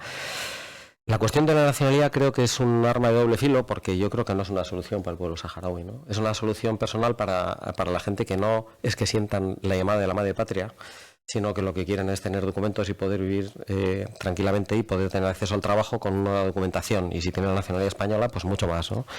Pero creo que no es una solución. Yo creo que los saharauis, en mi posición, son apátridas ante los estados que no reconocen a la República Saharaui, porque ellos tienen su pasaporte saharaui. Entre los estados que reconocen a la República Saharaui viajan con el pasaporte saharaui, y cuando están fuera del Sáhara Occidental, ante estados que no reconocen a la República Saharaui, son apátridas. En mi opinión, el que individualmente quiere conseguir y consigue otra nacionalidad me parece muy respetable, pero creo que los saharauis no son españoles, ni son argelinos, ni son marroquíes, son saharauis, ¿no? Bueno, es mi opinión. Y en relación con la opinión de la ciudadanía española, pues yo creo, claro, que hay un problema de desgaste, porque es que son 50 años con este tema, ¿no? Entonces, 50 años en los que yo, cuando estoy por ahí dando alguna conferencia por ahí en cualquier parte de España, siempre tienes un grupo de gente a gente que hizo, desde quienes hicieron su servicio militar en el Sáhara Occidental, a quienes conocieron aquello, a quienes han conocido todo el desarrollo siguiente, y hay un punto ahí de desánimo, de desgaste, de ya está bien, porque esto no se va a acabar nunca. Y claro, y el mundo es muy complejo y hay muchos problemas y todos tenemos nuestros propios problemas, pero yo creo que, por ejemplo, una cosa que me llamó la atención es que hasta hace unos años la gente, cuando hablaba del Sáhara Occidental, estaba pensando en los campamentos refugiados. Es como si los campamentos refugiados fueran en sí el conflicto saharaui. Y yo le decía, no, que los campamentos están en Argelia. El Sáhara Occidental es un territorio ocupado. Y dicho, ya para terminar, creo que es importante recordar que los actos que lleva a cabo la República Saharaui, actos jurídicos internacionales importantes, los celebra todos en los territorios, ellos le llaman territorios ocupados. Yo creo que deberían llamarlos el Sáhara Occidental no ocupado, simplemente. Y que esto es un problema permanente para Marruecos y para la comunidad internacional. Cuando se habla de una solución de una autonomía, esa autonomía es imposible de llevar a cabo si fuera posible, si se terminara imponiendo en el Sáhara que controla el Frente Polisario, porque esto no va a ocurrir nunca. No se va a aceptar jamás una autonomía allí. De Marruecos, ¿eso qué es? Es un estado entre la Unión Africana, para muchos estados es un estado, para otros no, pero sigue habiendo un territorio que es un limbo jurídico, pues es Sáhara Occidental. Es parte del territorio, por eso me parece que es importante insistir en ello, ¿no? Ahí es donde, bueno, y para terminar, yo creo que también es importante recordar un momento que creo que marcó un hito en toda la historia del pueblo saharaui, que fue la movilización de Dimisic. Cuando Noam Chomsky decía que fue la primera movilización de la primavera árabe, que más de 20.000 personas reconocidas por el Ministerio del Interior marroquí se juntaran para reivindicar sus derechos, en principio económicos y sociales, porque dijeron, si hablamos de autodeterminación nos van a sacar aquí a la fuerza, lo sacaron a la fuerza a pesar de todo, pero eso significa que gente que huyó, que se desplazó hasta allí desde todas partes del Sáhara Occidental, es la representación más gráfica de lo que es la resistencia de un pueblo. Y por eso yo creo que esto no tiene una solución que no pase porque sea el pueblo saharaui quien gobierne su propia tierra. Bueno, yo cuando presenté esta jornada dije que teníamos los mejores ponentes y lo han demostrado, ¿no? Entonces ahora abro el turno de preguntas. Yo ya tengo aquí una que no sé si se pueden conectarse y hablar online directamente. Y por aquí me gustaría saber si alguien quiere pedir, ahora mismo voy a pasar la palabra a Abdeslam, perdón, y también querría que os presentarais cuando hacéis las preguntas un poquito para que sepamos quiénes sois. Abdeslam, tienes en tus manos la palabra. Muchas gracias. Me llamo Abdeslam Omar y soy el presidente de la Asociación de Familiares de Presos y Desaparecidos. Efectivamente, tienes hoy los mejores ponentes que pueden hablar de un tema bastante desconocido en el mundo, especialmente en esta parte en el que hay una relación muy estrecha con la historia de ambos pueblos, el pueblo saharaui y el pueblo español. Y yo quería preguntarles sobre esa dejadez de los diferentes gobiernos de España sobre lo que se refiere a la protección de la población, porque tanto como durante al menos los 2 primeros años después de la salida de España del territorio y consideraba aún que los saharauis tenían nacionalidad española, en ese mismo momento se inició el genocidio que fue luego reconocido por la Audiencia Nacional en 2015 bajo el paraguas de la justicia universal, que es lo que nos permitió avanzar en ese reconocimiento y el procesamiento de 11 altos mandos marroquíes, y que después también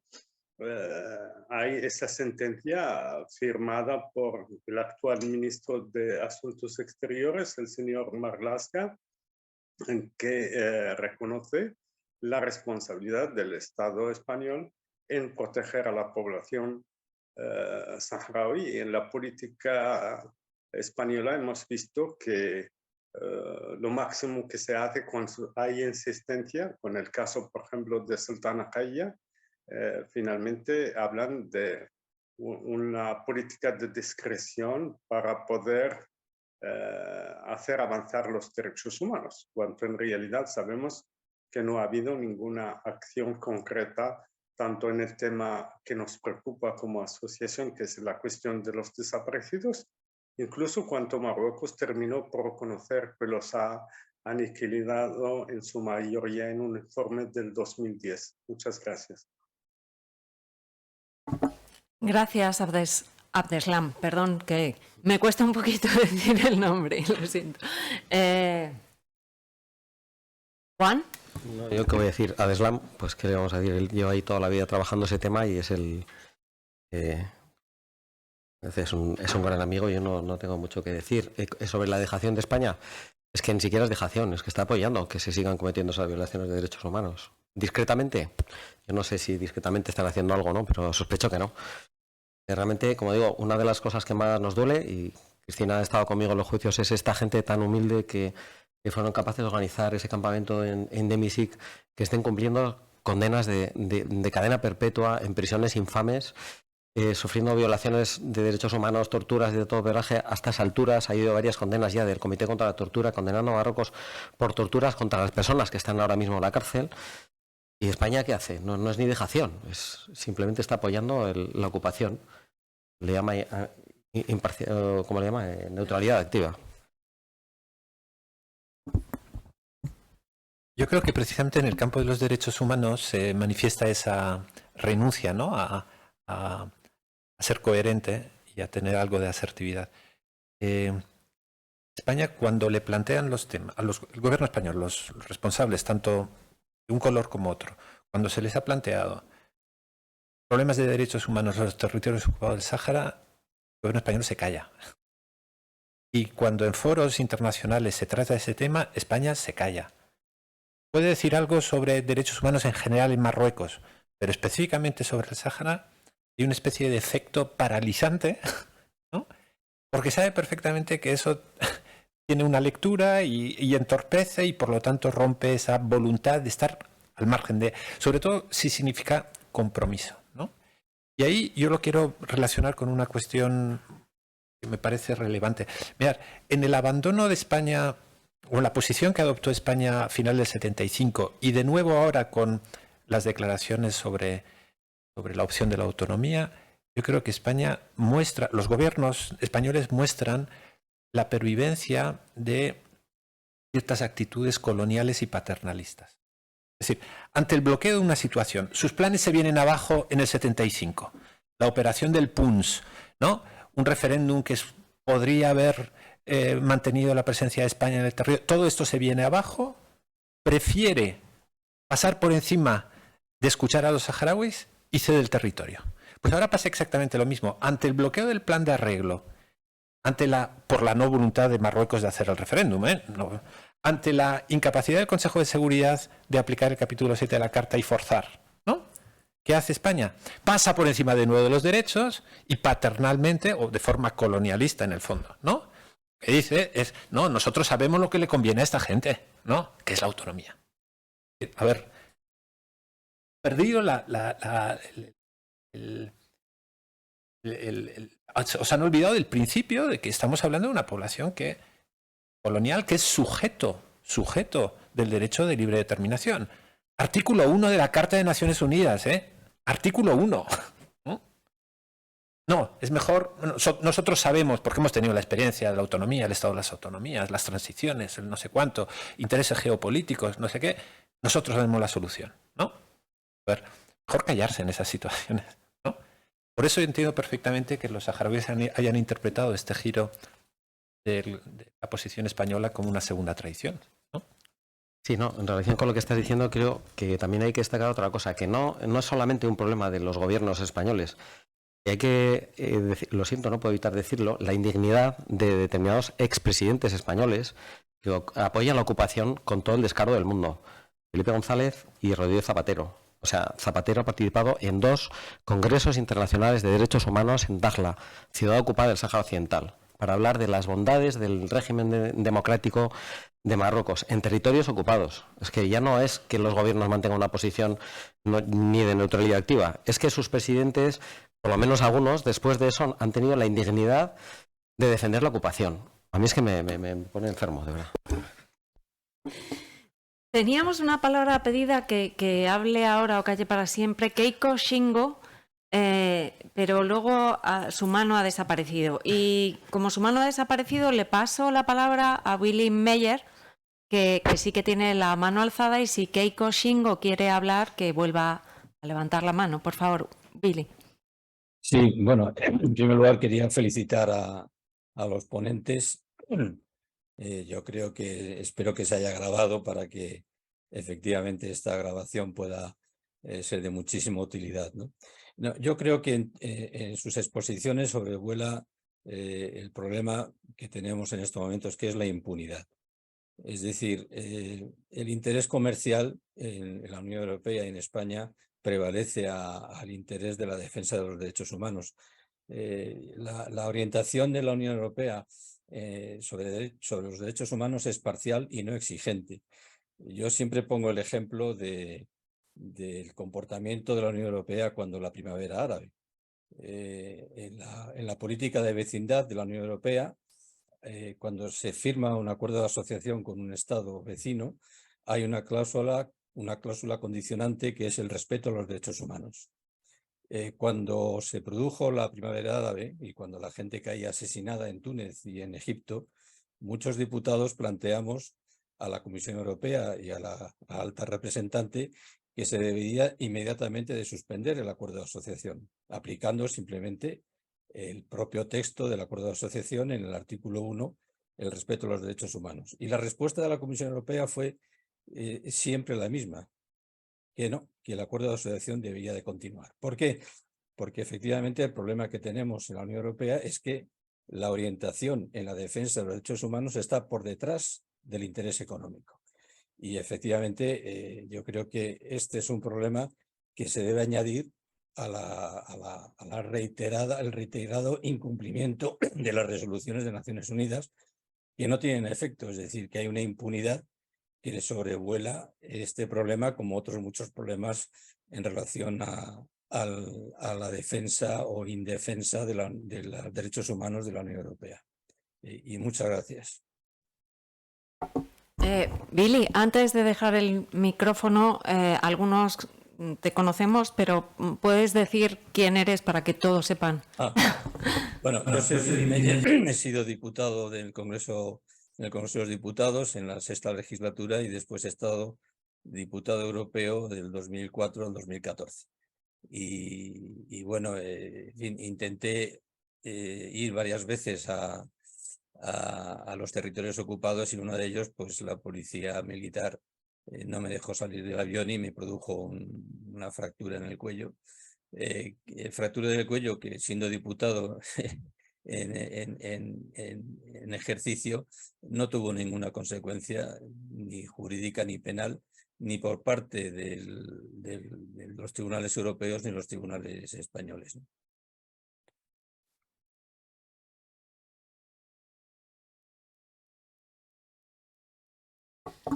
Dicen por aquí que lo has dicho todo y que no quieren argumentar en nada más. ¿Alguna pregunta en la sala?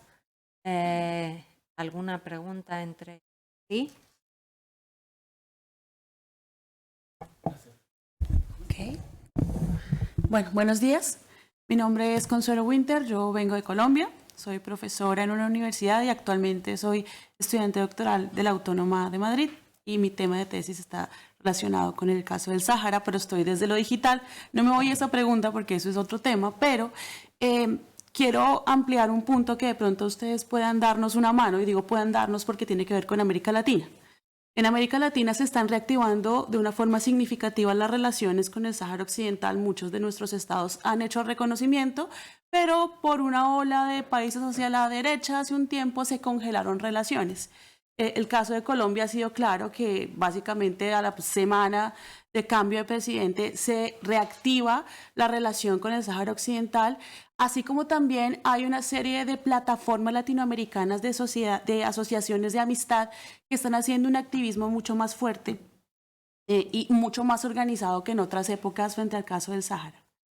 Particularmente desde Colombia, además, se está iniciando con unas mesas parlamentarias para poder dar un apoyo más certero en términos de política exterior, que también estábamos supremamente mal con el antiguo canciller, la antigua canciller que afortunadamente ya no está. Entonces, y en este marco de cosas que nos han contado y con los avances que han habido de todas formas en el ámbito jurídico, ¿qué pueden hacer los países que reconocen al Sáhara? Bien sea en línea jurídica, de derechos humanos, más allá de los simples actos de reconocer o de las estrategias de visibilización, que también son muy importantes, para poder aportar, porque a veces nos quedamos en el marco de lo retórico y no pasamos de allí.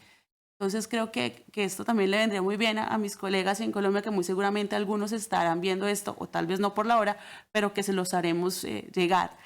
Y sí es para nosotros importante tener una hoja de ruta en términos legales también desde los estados y desde las organizaciones, cómo se puede visibilizar o movilizar la causa. Todo esto será objeto de estudio. La respuesta clásica. El principal problema es el lobby marroquí, porque el lobby marroquí se mueve y mueve mucho dinero. No es que de repente los estados con gobiernos de derechas tengan una posición u otra, es que tiene que ver más con cuestiones económicas, ¿no? Tiene mucha importancia. Panamá, por ejemplo, el hecho de que Panamá reconozca a la República Saharaui permitió que la República Saharaui presentara una demanda contra otro buque que transportaba fosfatos hacia Canadá cuando pasaba por el canal de Panamá, ¿no? Al final la jueza retuvo 3 días el buque y lo tuvo que dejar pasar pues porque la demanda estaba mal planteada.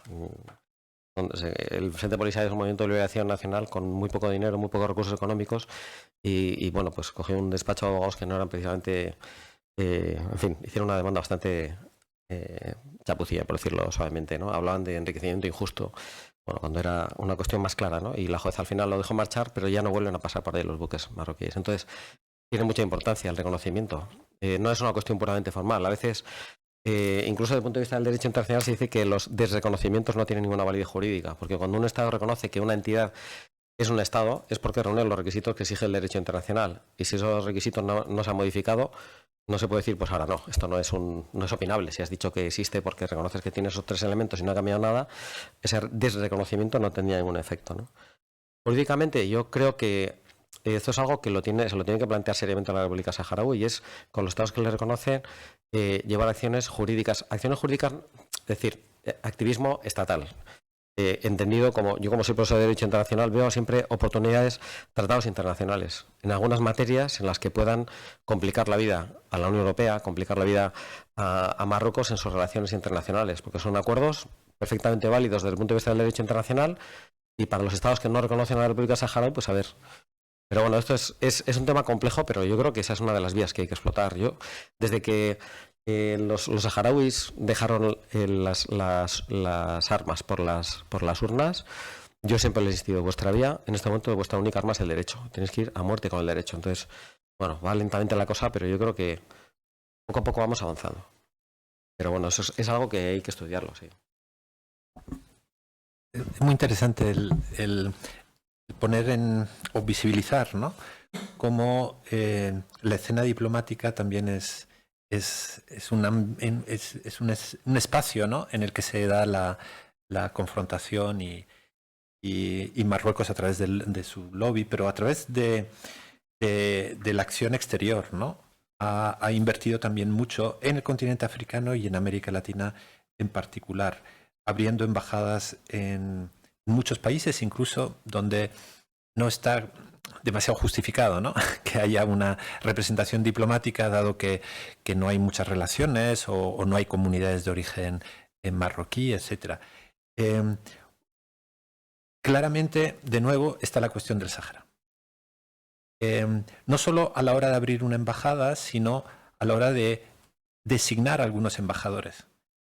Hace unos años hicimos un repaso de todos los nuevos nombramientos de embajadores que había hecho el gobierno marroquí y a dónde habían ido y quiénes eran. Y era muy interesante porque Marruecos no había designado a embajadores profesionales de la diplomacia, sino a figuras cooptadas de los movimientos sociales, ¿no? Por ejemplo, en Chile se nombró a una embajadora que doctora por la Universidad Autónoma de Madrid, ¿no? Una académica hispanoparlante que provenía del mundo sindical, pero fue cooptada para presentarla como una mujer progresista, formada, que habla español. ¿Con qué finalidad en Chile? Fundamentalmente para frenar esto mismo se hizo en Suecia, se hizo en Sudáfrica con escritores incluso progresistas marroquíes, ¿no? Pero para jugar con esa carta, ¿no? El otro instrumento es la ayuda.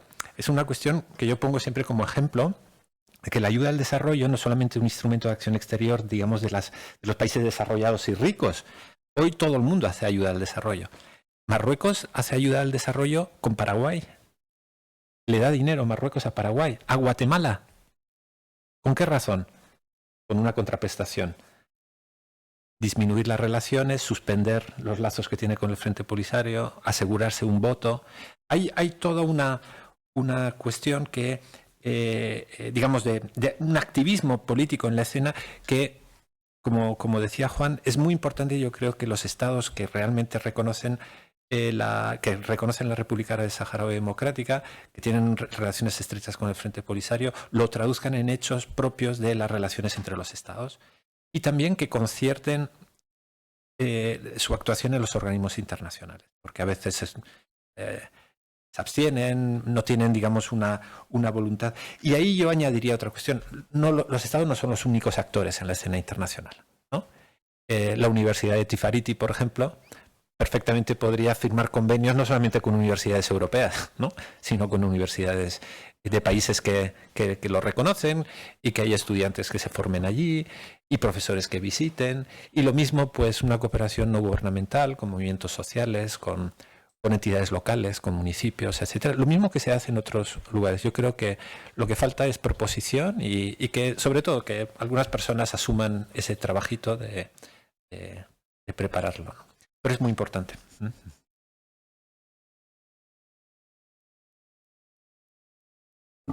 Me dicen por aquí que hay una persona en la sala que quiere lanzar una pregunta, pero que no quiere salir en pantalla. Y después tenemos otra pregunta por aquí que espero que no. Bien, perfecto.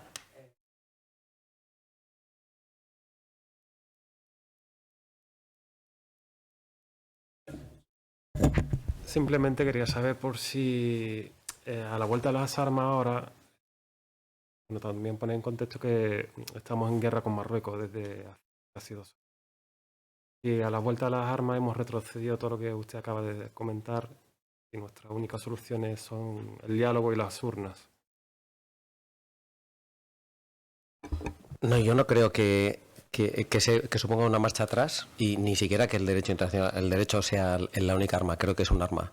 Yo creo que ahora todas las armas son pocas. Entonces, las armas, la guerra, el Frente Polisario es perfectamente consciente de que nunca puede ganar una guerra contra Marruecos, pero es una forma de presión. Y la vía jurídica es otra forma de presión. No vamos a conseguir una sentencia que diga que Marruecos se tiene que marchar del Sáhara Occidental, porque no hay mecanismos en derecho internacional que lo permitan, ¿no? Pero son formas de presión. Lo que hacemos es poner ruedas en el camino para que Marruecos tenga que, o la Unión Europea en algún momento diga, bueno, ya está bien, habrá que buscar una solución definitiva y esa solución no puede pasar porque impongamos una solución que no acepte la población. Ese es el punto de partida, ¿no? Pero yo creo que no, yo creo que, es más, yo en algún momento lo he discutido con los dirigentes del Frente Polisario y yo creo que teníais que haber retomado las armas el día que Marruecos dijo que no iba a haber referéndum. Porque cambiasteis las armas por las urnas, el día que dijeron no hay urnas, pues volvemos a las armas. Y ha sido una solución, ha sido la única opción que les quedaba ya. Es mi opinión también, ¿eh? Yo no creo que la guerra sirva para resolver nada en este mundo, pero entiendo perfectamente que es una situación. Y además, también es importante recordar que el Frente Polisario es un movimiento de liberación nacional reconocido por Naciones Unidas y que utiliza legítimamente la fuerza. En su momento, cuando se hablaba de esta cuestión, se decía, no, es que le van a acusar de terroristas. No, terrorismo no. Y cuando a Argelia se le acusa de estar apoyando una guerra ingiriéndose en los asuntos internos de Marruecos, Argelia está cumpliendo con una obligación que establece el derecho internacional. La resolución 2625 dice: el derecho de autodeterminación es un derecho de los pueblos y un deber de los estados. O sea, que no está haciendo nada más que cumplir con una obligación que establece el derecho internacional. Pero todas las vías que se utilicen sean pocas. Mi opinión. ¿Alguna otra pregunta en la sala? Una mano aquí veo. Juan Antonio García, te cedemos la palabra. Sí, buenos días. Muchas gracias. Me parece muy interesante estas charlas y muy interesantes las palabras de los conferenciantes. Bueno, yo quería hablar de los medios de comunicación, porque se está hablando mucho de los gobiernos, la actitud de los gobiernos, pero todos hablamos del cuarto poder, que es la prensa, los medios de comunicación. Y claro, para que la gente conozca, por así decirlo, el llamado conflicto, pues la mejor manera que pueden tener el conocimiento de él, comunicación. Yo tengo una percepción personal que creo que es muy compartida, que es que hay un silencio mediático, pero no actual, sino desde hace muchos, muchos años.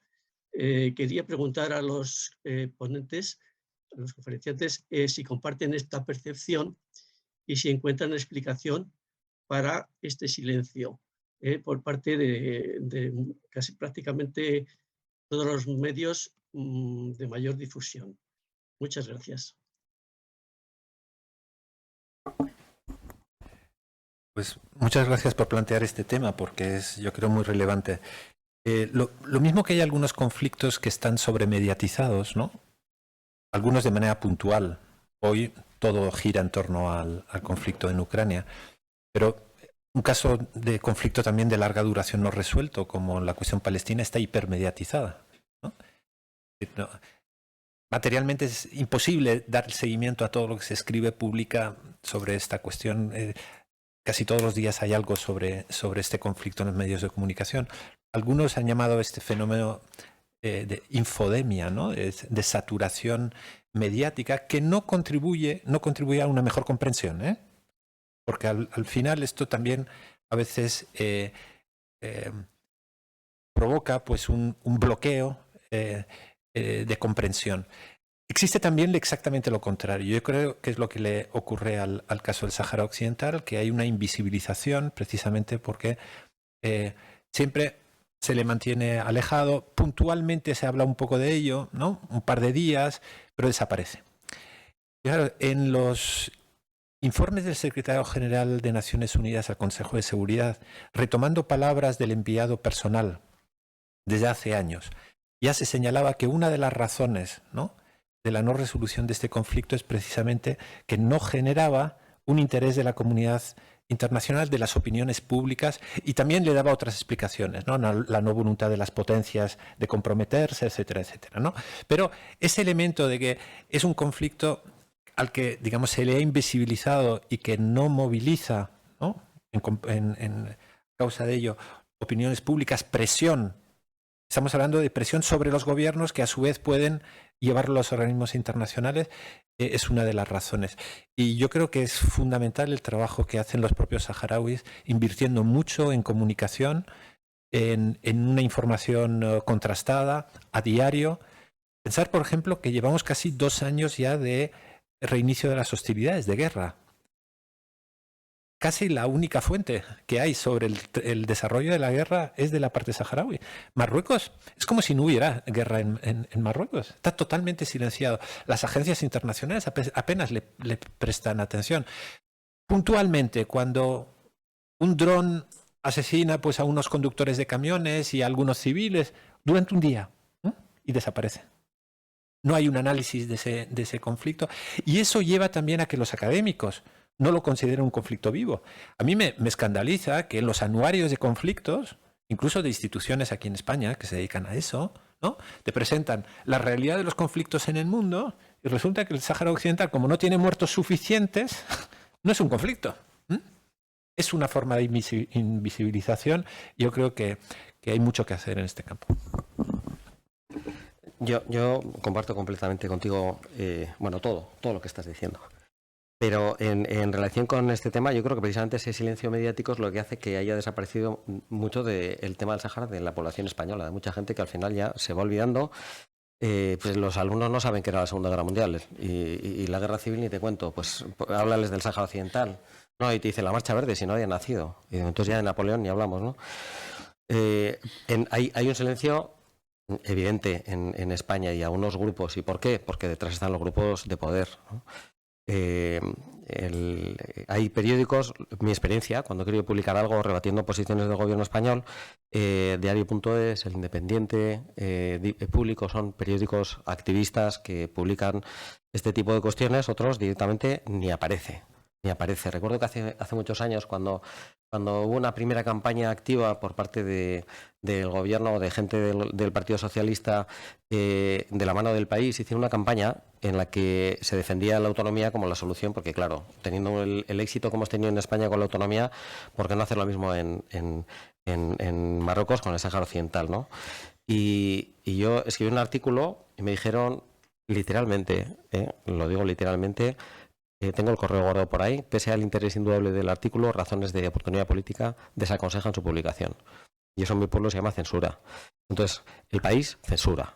Y hay que decirlo. El país, tuvimos que hacer una campaña porque sacaron una enciclopedia por volúmenes cuando se leía en papel. Y el primer volumen, África, La Voz África, aparecía un mapa en el que no aparecía el Sáhara Occidental. Llegó una campaña y tuvieron que retirar ese volumen y volver a sacarlo otra vez con la rayita, que la pusieron intermitente por si acaso, ¿no? Quiero decir, ha mantenido siempre esa posición y eso es indudable, joder, desgraciadamente es así. Y es más, yo hice aquella carta que no me publicaron y Buhari, que entonces era el embajador del Frente Polisario en Naciones Unidas, me dijo, es que yo les he mandado y me han dicho que tengo que recortarlo, que soy demasiado duro. Pero bueno, estoy respondiendo yo a 10 personas, supuestas personalidades, con cierto nombre en España que están avalando esa autonomía porque es una forma de ejercer la democracia. Déjame que soy la otra parte y que diga algo más, ¿no? Y le dijeron, es que si no recorta usted no se lo publicamos. Entonces, hay un silencio y hay un control absoluto. Una de las cosas que más me ha llamado a mí la atención, yo soy un seguidor del Wyoming, y en el intermedio, por primera vez, después de muchísimos años, dedicaron un programa al tema del Sáhara, no ya a los campamentos, sino a los territorios ocupados, a hablar del rey, de lo que suponía el rey en Marruecos, de qué forma dispendiaba el personaje tan impresentable que es, con pelos y señales, y dedicaron incluso un apartado que se repitió durante varias semanas, y yo no podía dar crédito. También es verdad que tampoco se podía hacer con los reyes de España. Ahora ya también, por fin, se ha abierto también un poco la mano y ya podemos criticar a todo el mundo. Solo faltaba en un Estado de Derecho, ¿no? Pero bueno, quiero decir que ha habido un bloqueo claro del intermedio, ha desaparecido ya el tema del Sáhara. Entonces hay un momento en el que dice, venga, ahora nos han dicho que podemos, venga, vamos a darle caña a todo lo que podemos, hasta que dicen, ya se acabó. Y ya estamos, ¿no?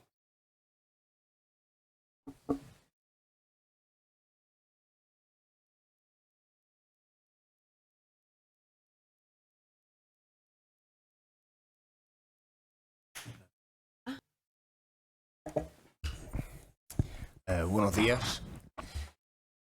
Sí, está encendido. Buenos días, Elena, me alegra volver a verte. Juan y bueno, y a todos los compañeros y las compañeras.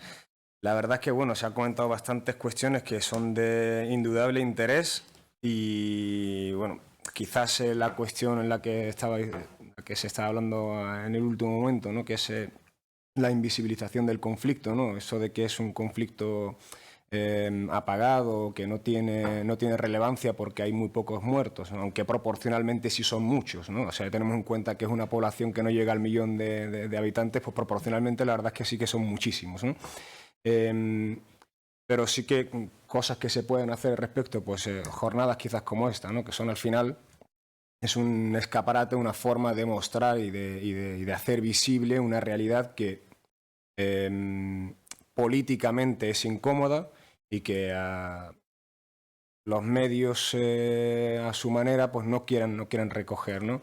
Entonces, por desgracia, sí, somos muy pocos, numéricamente hablando, los saharauis, pero sí que de alguna manera podemos ir llegando pues con eventos como este y en distintos países, pues como con Colombia o especialmente Latinoamérica, y bueno, y que se está viendo, por ejemplo, a nivel europeo, que quizás la presencia de la causa saharaui se está enfocando más en la cuestión de los recursos naturales y de cara al Tribunal de Justicia de la Unión Europea.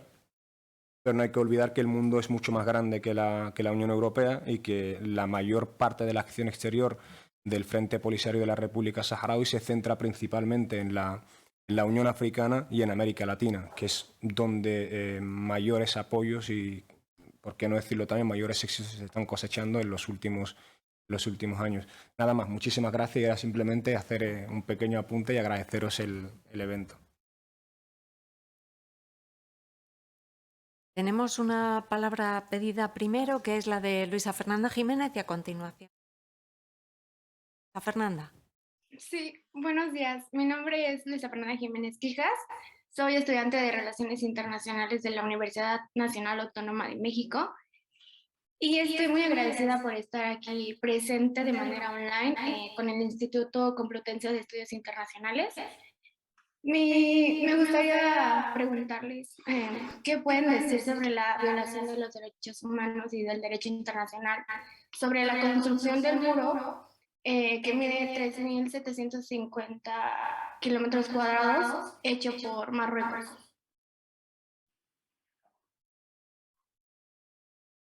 Bueno, se me acaba de ir el santo al cielo. Ah, el muro. Sí, no, pero sobre el muro, ¿qué se puede decir? Desde el punto de vista del derecho internacional, hay una referencia muy sencilla. Si lees el dictamen de la Corte Internacional de Justicia del año 2004 sobre la legalidad de la construcción del muro en los territorios ocupados palestinos, verás que todo lo que se dice en ese dictamen es perfectamente aplicable al caso saharaui. Y en ese dictamen la Corte dice: Israel está violando el derecho internacional humanitario aplicable en territorios en guerra y territorios ocupados, luego es aplicable en los territorios ocupados palestinos y en los saharauis. Israel, y por eso cambiamos Israel por Marruecos, está violando el derecho internacional de los derechos humanos, está violando la Convención de No Discriminación contra la Mujer, está violando la Convención de Derecho del Niño, está violando el artículo 1 de la Carta de las Naciones Unidas, está violando la prohibición del uso de la fuerza, es decir, todo el derecho internacional. El dictamen va más lejos todavía, porque dice algo que luego fue criticado, porque teóricamente por la vía consultiva la Corte no puede establecer obligaciones, pero dice: los Estados tienen la obligación de no reconocer la situación derivada de la construcción del muro. Exactamente igual que lo que ocurre con el muro del Sáhara Occidental. Jurídicamente no hay ninguna discusión, es un tema palmariamente claro. Juan, si no te importa poner en contexto, para quienes no lo sepan, el muro, ¿qué abarca?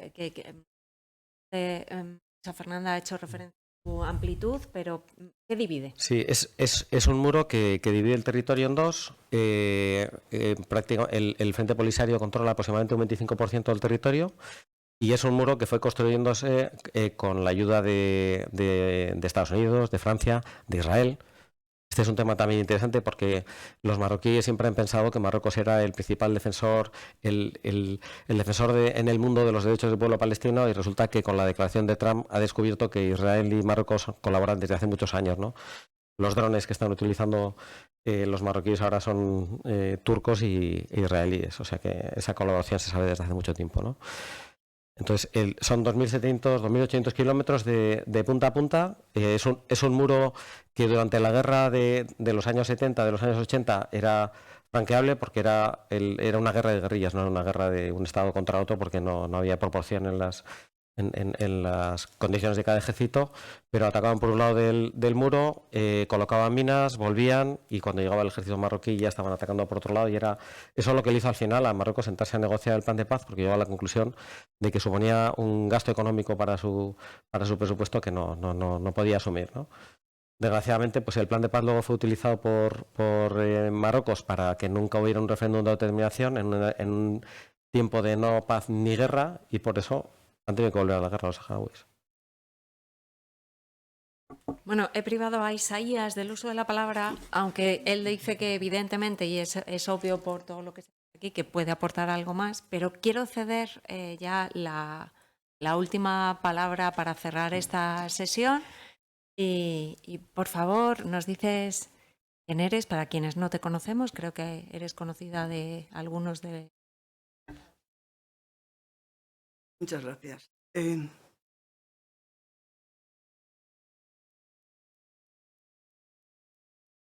Perdón. Habla tú. Tómate tu tiempo. Bueno, me llamo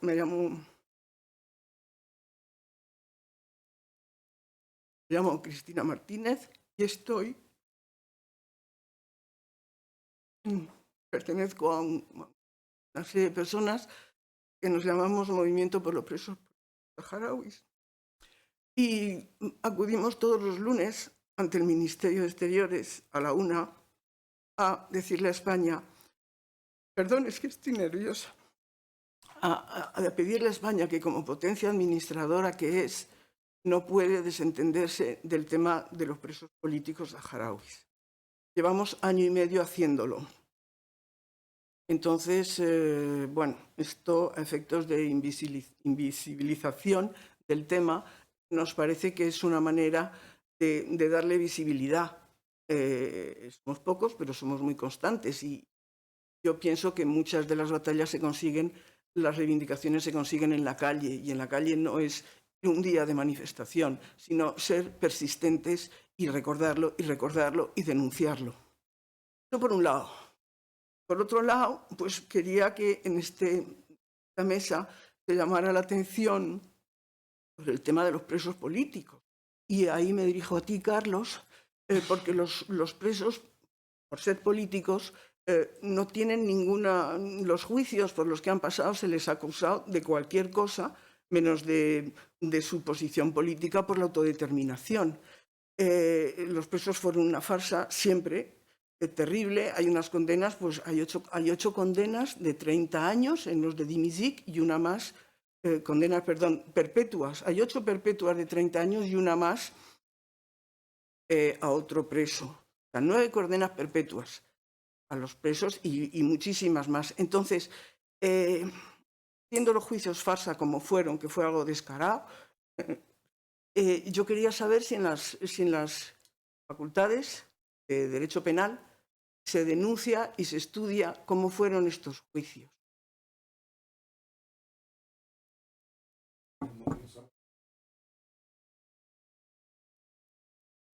Carlos, Xavi. Hola, ¿qué tal? Buenos días. Sois aquí los representantes del derecho penal. Pero, ¿qué has preguntado? Lo que pasa es que, claro, eso es un poco más de... Si es derecho penal puro y duro, no estudiamos eso en derecho penal. Un poco más de derecho procesal, derechos humanos, pero desde el punto de vista del derecho penal, de parte especial, parte general, no lo vemos. No hacemos mención. ¿No, Xavi? No nos corresponde desde el punto de vista... Por ahora. Pero... Os lo preguntaba a vosotros porque sois lo más cercano de lo que es un proceso y de lo que es un proceso injusto. Sí, pero como eso mismo, el tema procesal le corresponde a la parte de derecho procesal, al penal. Nosotros nos centramos en la parte especial, la parte general del derecho penal. Y era por lo que nos corresponde como profesorado, ¿no? Supongo, ¿no? En Derecho Internacional sí que lo hacemos, pero claro, yo porque soy un cabezón. Pero es que además es que... Y yo sí quiero recordar como resumen de todo ese procedimiento que los acusados decían, el juez le decía, dígame dónde se encontraban cuando se produjo esto, les acusaban de haber asesinado a no sé cuánta gente, y decían, yo no me voy a defender porque ustedes saben que estas acusaciones son falsas, me están juzgando porque soy saharaui y defiendo el derecho a la determinación de mi pueblo, es un juicio contra mi pueblo, así que ahora les voy a contar las torturas y no voy a hablar de lo que pasó, no, porque no pasó nada. Y en ese sentido era unánime todos los presos y la verdad es que los que tuvimos la suerte de estar ahí como observadores, lo guardamos ahí como un recuerdo de lo que es un juicio contra un pueblo.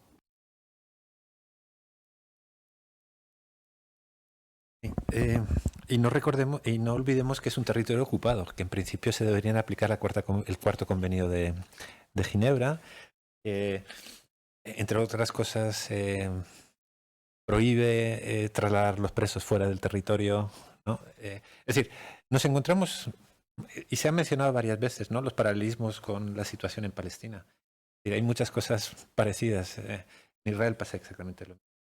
Israel secuestra, Hay 5.000 presos políticos en ese caso, los lleva a cárceles en Israel. A pesar de ser un país que ha suscrito los convenios de Ginebra, no los aplica, considera que esto no forma parte de un territorio ocupado en el marco de una guerra, etcétera. Y nos encontramos al final también con una cierta impunidad, ¿no? Porque creo que los estados de fuera terminan adoptando el lenguaje y las lógicas del estado ocupante.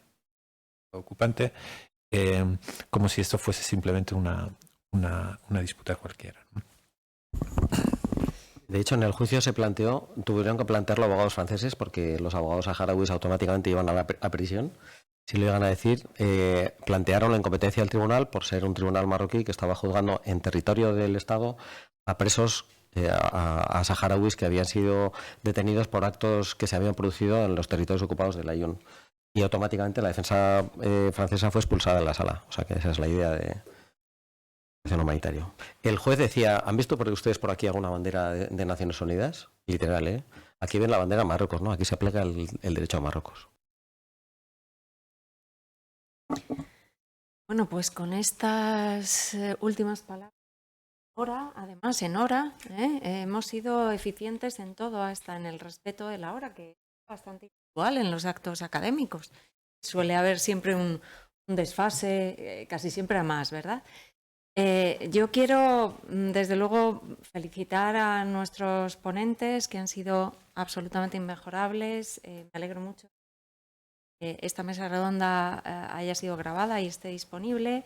Quiero transmitiros el sentir, creo que generalizado, de todos los que están participando online, y particularmente, bueno, pues me ha llegado el mensaje de felicitación de Javier González Vega, de Abdeslam, y luego también Juan Antonio García Denche, que antes pues ha llegado quién era, que dice que se le había olvidado presentarse, es funcionario jubilado y miembro de una pequeña asociación, el Observatorio Español de los Recursos Naturales del Sahara Occidental. Agradezco a todos los que se han evidentemente, la altísima participación de este evento muestra que tiene interés, y además hay muchas personas jóvenes que están participando, lo que demuestra que por lo menos una parte de la población joven está muy interesada en el tema, y seguramente en otros, y yo creo que es también un motivo de satisfacción para el ICEI, a quien agradezco este acto y su gestión, coordinador técnico que ha estado ahí al frente de las cámaras, el sonido, etcétera, y que siempre es inmejorable. Y desde luego su motivo de satisfacción también para el grupo de investigación Apliderint, que tengo